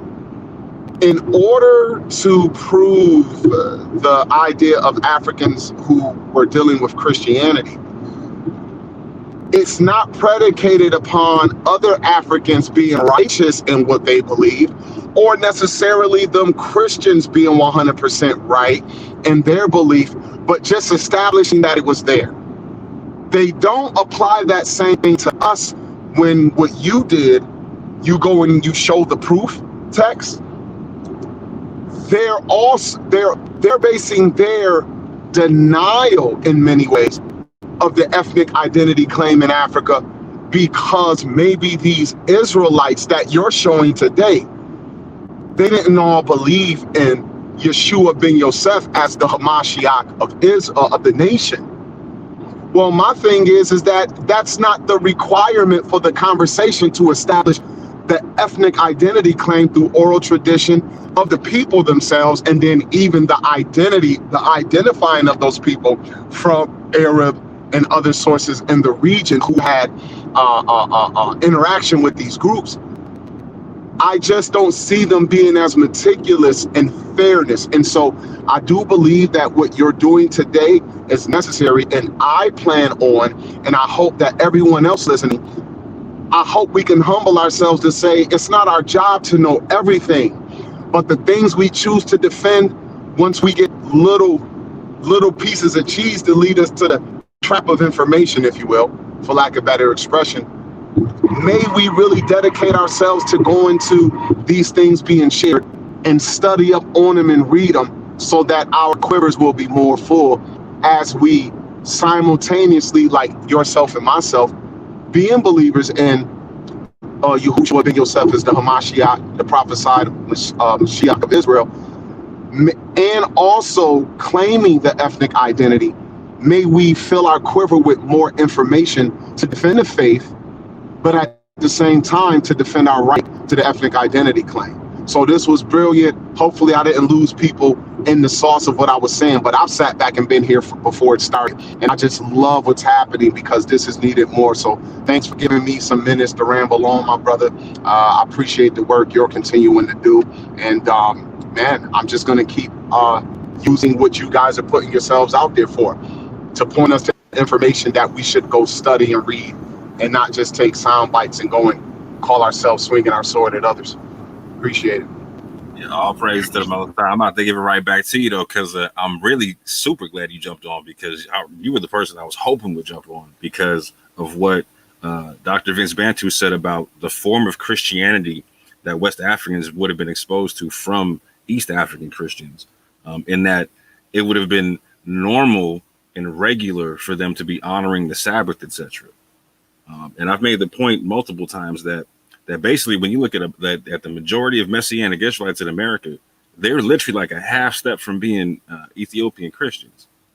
And they're catching all kind of hell from the urban apologist community, who are now talking about connecting themselves to that East African tradition through West Africa. You got it, bro.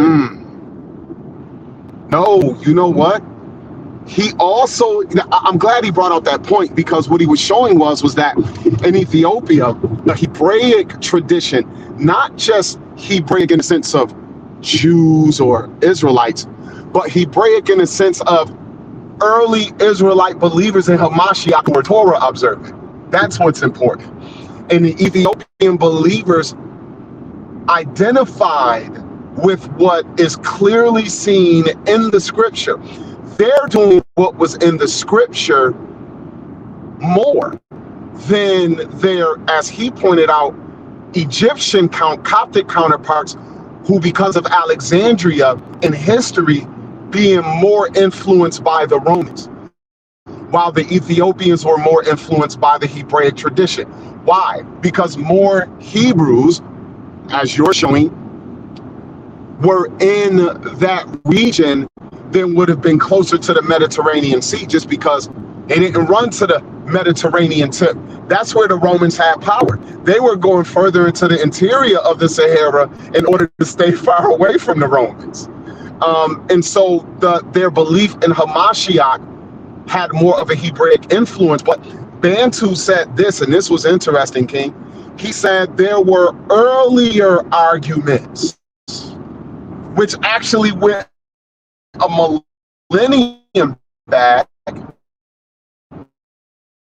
And I've pointed out on my platform many times that when you go into the late 1st century and early 2nd century, you get into what was happening in Asia Minor, where the book of Hebrews, who fled Jerusalem at the command of the apostles, went into Asia Minor. They went into Damascus, Assyria, and on into Asia Minor.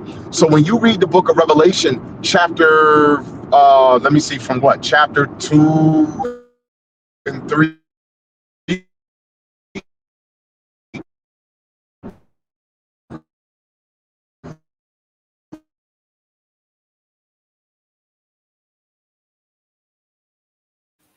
Yeah, you cutting out just a little bit. Hopefully, yes, if I'm not mistaken, can correct me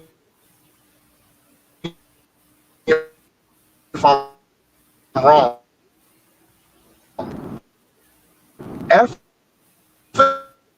Ephesus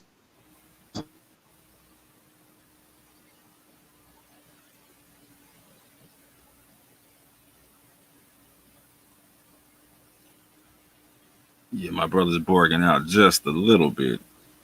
So hopefully he'll get back in range in a second.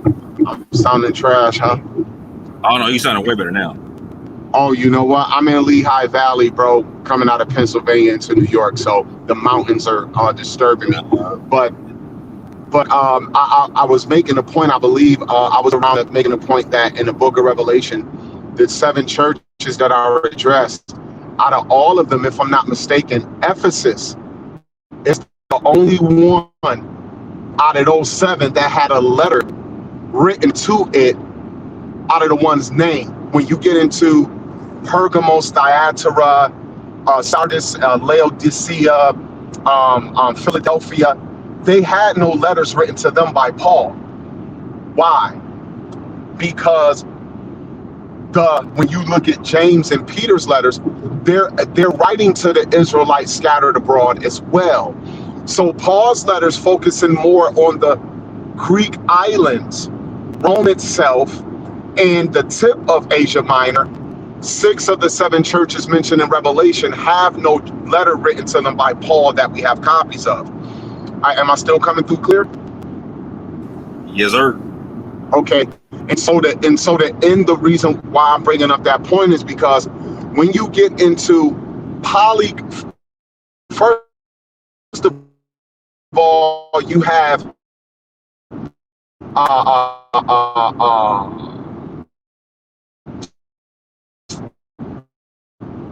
Polycarp, who first century had his back and forth with the bishop century, who, when he came to visit Polycarp in Ephesus, which is in Asia Minor, he tried to basically argue with Polycarp about the need for that the brethren in Asia Minor should consider doing what the Roman believers were doing, and that is not really making the Sabbath, the weekly 7-day Sabbath, holy in the sight of believers. And Polycarp argued with him for the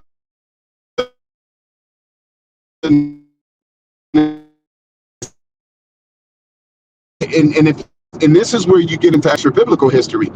We know John, who wrote the book of Revelation, as well as Philip, who had the Ethiopian eunuch situation spoken of him in Acts. Them two were bishop and deacon in Ephesus, and they died there and were buried there. But in Polycarp's life, as a student of John and Philip, he told his brother from Rome, nah, homie, we don't do that. And they also had a disagreement on why the Romans felt that they wanted at that time to change the observance of what people call the communion of Christ with the bread and the wine from Passover evening to the first Sunday after the vernal equinox. He said, no, we are keeping the 14th of Nisan according to the tradition that, this is what he said, even though they learned it from John and Philip, the claim was that John and Philip established in Asia that all the church in Jerusalem, all the original church, continued to keep the communion of Mashiach that he said, do in remembrance of me. Those who were in the room taught the believers who relocated to Jerusalem from the Mediterranean world, oh, we do this every year on the Pesach. But in Rome, they eventually wanted to get away from the Pesach observance. Go almost 80 years later, and Polycrates argues with the bishop in Rome at their time about the need to not have the same argument, but to accept that the 14th of Nisan is what the original apostles kept, and Passover observance of Hamashiach, which was in line with Israel's keeping of the Passover. And what that shows is that they continue to observe at least the Pesach itself in memorial, even though they no longer had headquarters in Jerusalem, in the land of Israel. And the reason that this would need to be done is because this is what the scriptures taught. And then, to end it here, when you get into the early 5th century, around 438, I believe, you have the Laodicean Council, where they had out the argument, and you can read canon number 16, canon number 29, I believe canon number 42, and others, which are different conclusions. Canons just mean conclusionary statements made at the Laodicean Council in Ephesus that established that they were to not necessarily consider the Sabbath holier than Sunday, but not to do away with the tradition of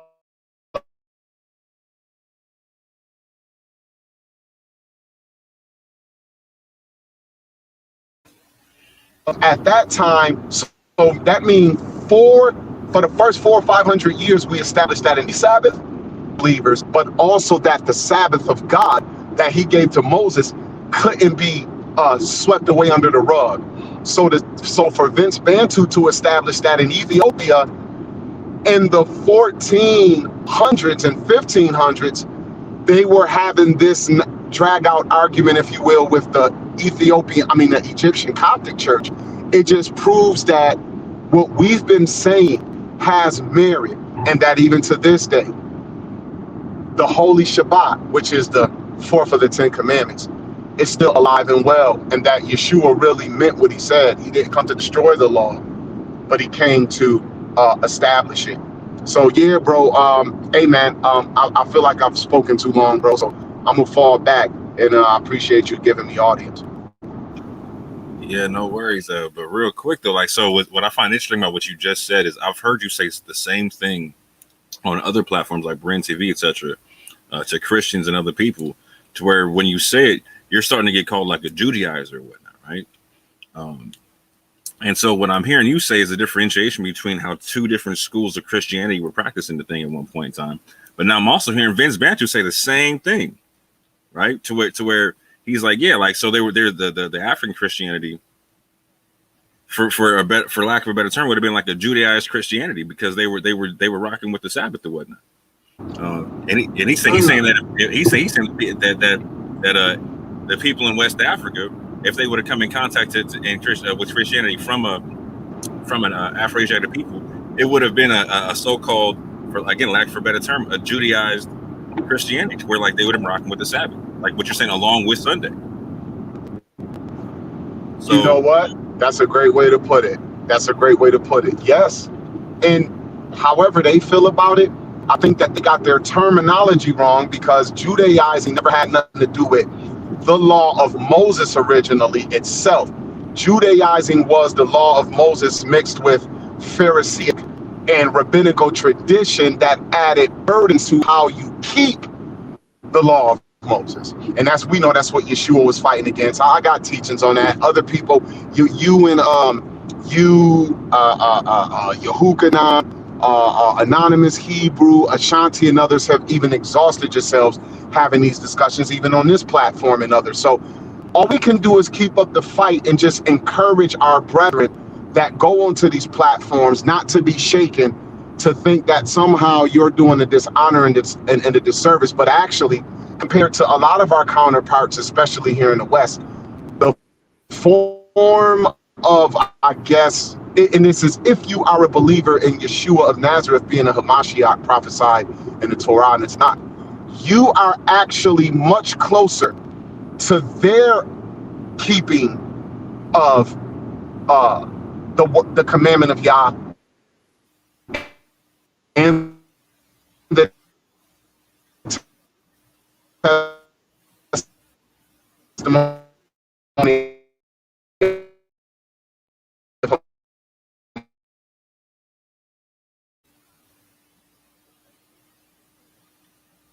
I'm hoping that Mountain stops fighting his signal right quick.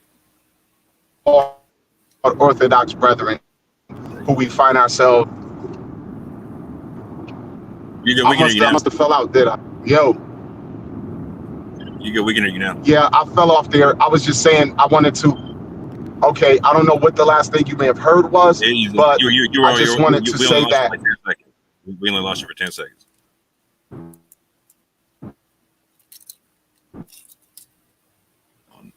Now you're bargaining again. But I will say this, while my man's we'll wait for his signal to get better. So to me, like, the $1 million question is this. So if the differentiation between, if Dr. Vince Bantu is making the differentiation between the European Christianity and the Afro-Asiatic Christianity, and they're citing sources for Christians being in Mali in 1335. Here's the question, the $1 million question. Were they practicing a Judaized form of Christianity, i.e., were they rocking with the Shabbat and the Sunday worship, or were they rocking with the European form of Christianity and just rocking with the Sunday concept? I guess more sources might come out in time to show us, but I'm gonna say, since Mali would have been, in my opinion, more closely related to the Ethiopic brethren, just because of proximity and region, than the Coptics of Egypt, I'll say it's a fair 50-50 shot that our brethren in Mali would have been closer to the Ethiopians in practice, in my humble opinion. I would have to agree.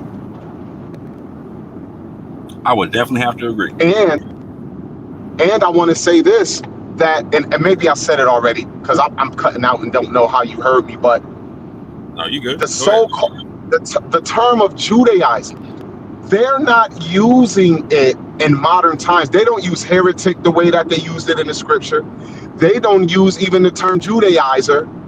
The term Judaizer means those who practice Judaism. Keeping Torah as it is written is not practicing Judaism. Judaism is a form of Torah mixed with the oral traditions and rules and regulations of the rabbinics. That is Judaism, not just opening your Bible, seeing that it said, thou shalt not kill. You like, I better stop murdering, keep the Sabbath day holy, man. I better find out what the Sabbath is and honor it. Don't bow to an idol. Opening your scripture and seeing the 10 commandments of Yah or any other commandments in it and having an affinity for it is not Judaism. But they actually make it seem the way they use it today, as if that's what Paul and them were speaking against in the scripture. No, Yeshua and the apostles were speaking against Torah mixed with the traditions of the Pharisees. And Yeshua said, you are teaching the doctrines and the commandments and traditions of men and making the Torah of none effect. So I just want to, for all my non-Judaism, because I know that Orthodox more doesn't practice Judaism. I don't practice Judaism. Anonymous Hebrew and many others you hear on this channel do not practice Judaism. And for those of you listening in who are Torah observant and not Judaizers, it's a difference. You're keeping a form of a messianism or the way that is much closer to what we read in the scripture in Jerusalem in the first century.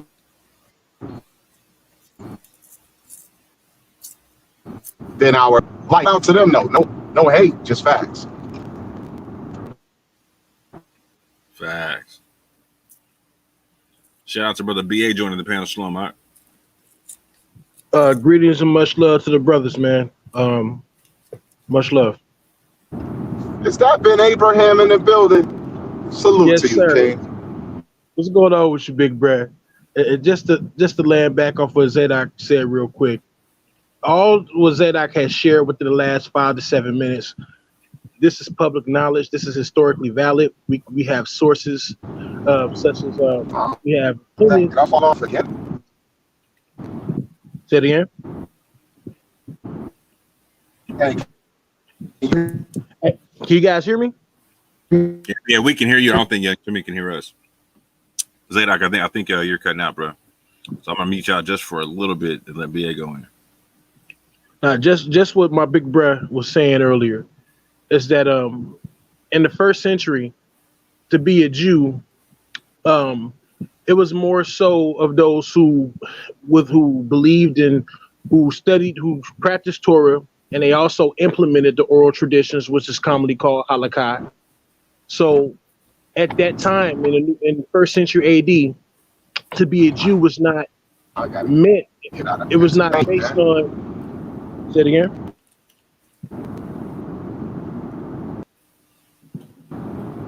Yeah, I think Zadok's cutting it out. Yeah. Oh, okay. No, I was just saying, so to be a Jew, it was more so of an identity. It was more so to identify the culture that you kept.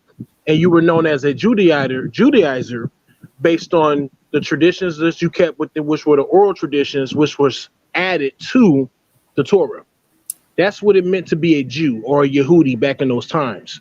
And it was very common for a lot of the believers in Christ who were also Israelites, or Israelites who also studied forms of Judaism, to have their own different form of it. Like you had the Essenes, they had their own form of halakha or the oral traditions that they kept. The Pharisees did the same thing.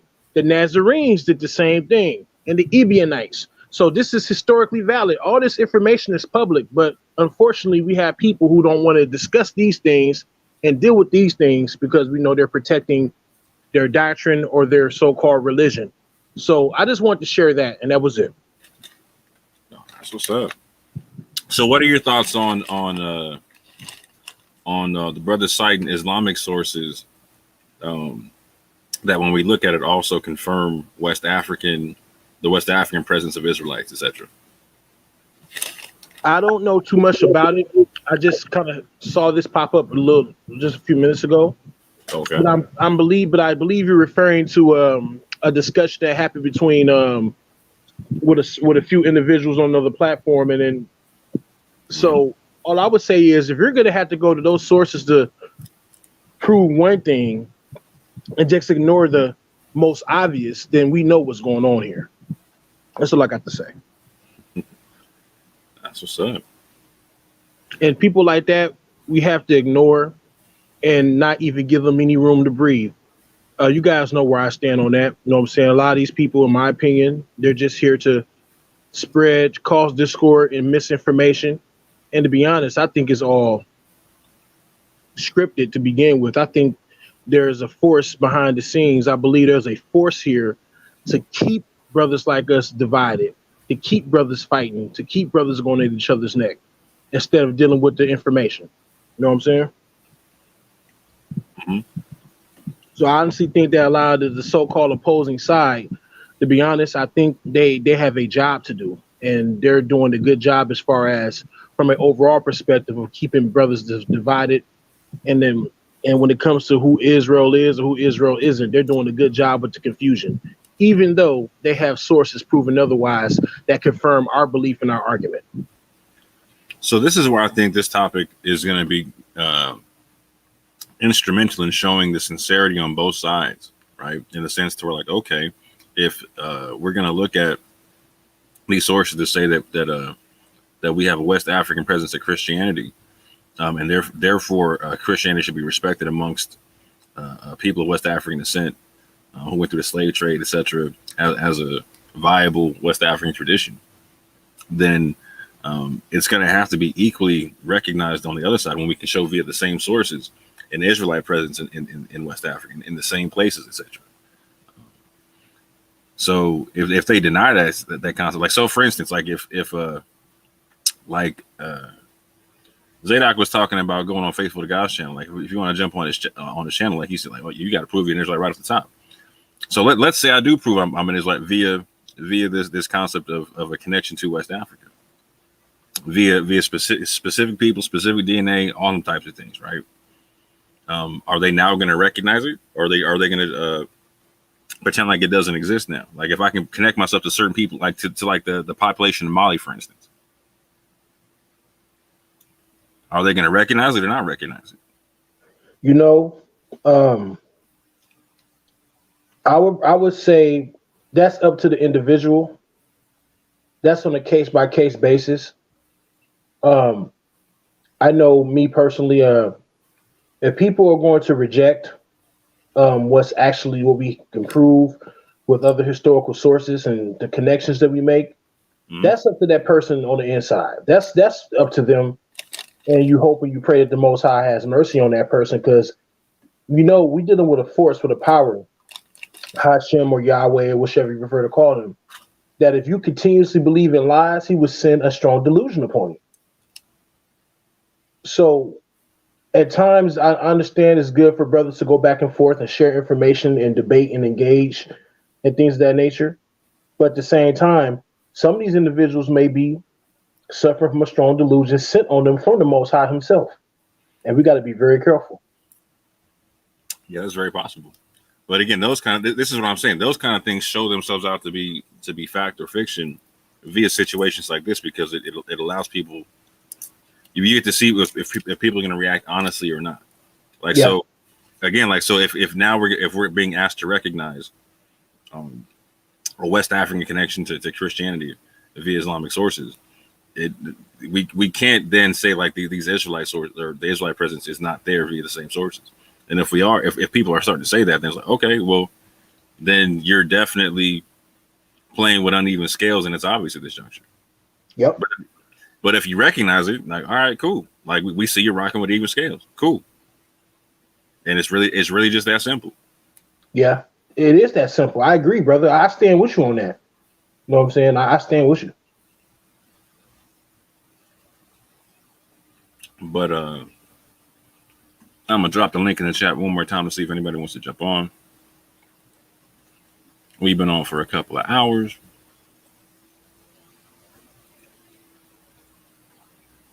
I got a bit more to say. I got a lot more to say, honestly, but I'm going to say that for another episode. I'm going to try to get Sister Dana Marnicha to come on it and talk about certain things concerning the Songhai, the Soninke, the Zagai, and the Zagawa, and their connection to being Israelite, etc. And how that interplays in this whole thing, and how it makes the thing get super interesting and intriguing. But I might do an episode before she comes on, depending on her availability. We'll see how that one works out. But yeah, man. I don't see anyone else jumping on. So I want to say shout out to Brother Zadok, a.k.a. Young Chimney, for jumping on and giving his 2 cents. Like I was telling y'all in the chat, man, his 2 cents always spends well. So I appreciate the brother for that. Appreciate Brother B.A. for jumping on. You want to say something in closing, bro, man? Yeah, I'll just say this more. Just for those who are out there searching, just do the research and take it back to the Most High and pray on it. And again, when it comes to being a Judaizer, it had nothing to do with a person's ethnicity per se in the first century. It was more so of individuals who subscribed to the Torah and who kept the oral traditions. And a lot of outsiders will call them Judaizers because it was a tradition of Israelites who kept these principles, these different laws that were added to the Torah. That's what a Judaizer is. I know there's a lot of people out here with misinformation saying a Judaizer is someone that keeps Sabbath. No, that's not necessarily the case. We got to deal with the context and stop bringing in these whack broad arguments to demonize people who choose to observe the 10 Commandments and so forth. But like I said, take it to the Most High, man. And he will reveal all things because he speaks at all times. And with that, well, Brother Moore, I'm done. That's what's up. So in closing, family, I told you I was gonna leave y'all with the cut from my man Minister Hal and whatnot. Shout out to Minister Hal, aka the People's Ministers, I like to call him.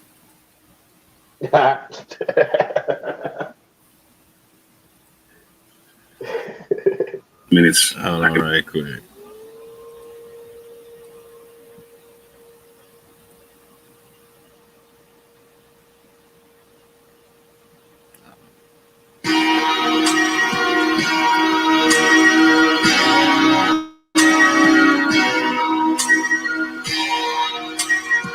I like the way this feels, yeah. Let my soul cry, yeah.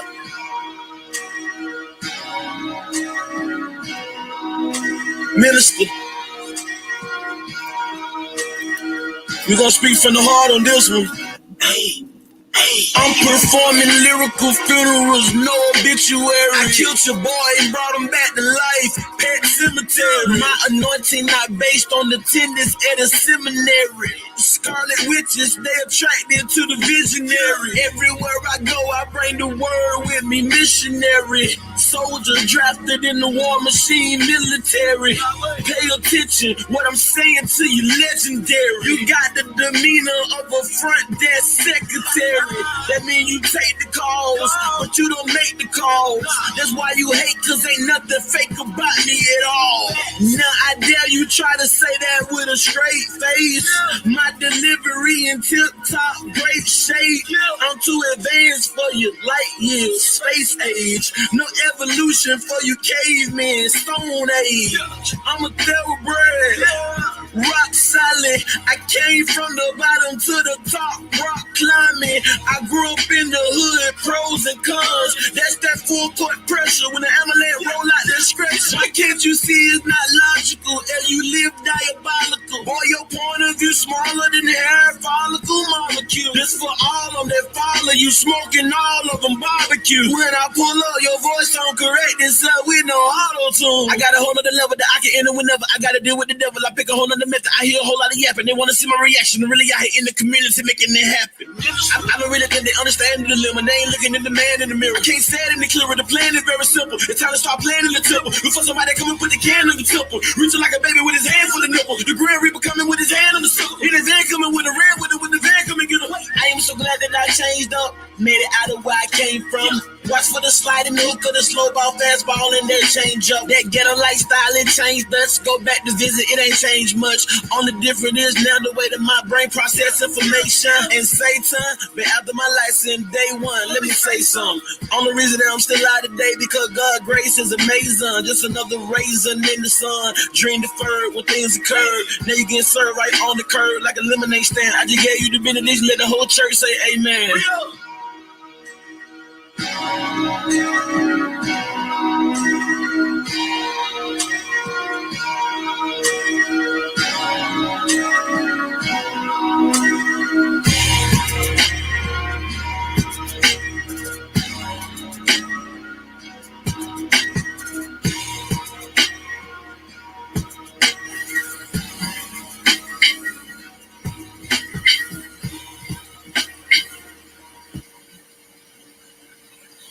Peace. Yeah, that's my G Mr. Hal right there. You know what I'm saying? The brother has agreed to come on for an interview once his season is done. He is a debater over in the Television Debate League. They are in their playoffs right now, and he's, like I said, he's agreed to come through for an interview when his season is over with. Shout out to that brother. But with that, family, I appreciate y'all tuning in. And again, I want to invite Adam Coleman and Dr. Vince Bantu to come on for a dialogue. You can talk to Vocab and see that you will get treated fairly here. No one will get talked over. Everyone gets a chance to take off and land. I definitely moderate fairly between the different belief systems. I do not do so biasly, and we try not to do so on the channel. Period. And so there will be no name calling, no cussing, none of that type of stuff. It's a Sal's platform. Y'all know what it is. So with that, family, I appreciate y'all for coming through. And with that, I say peace and love.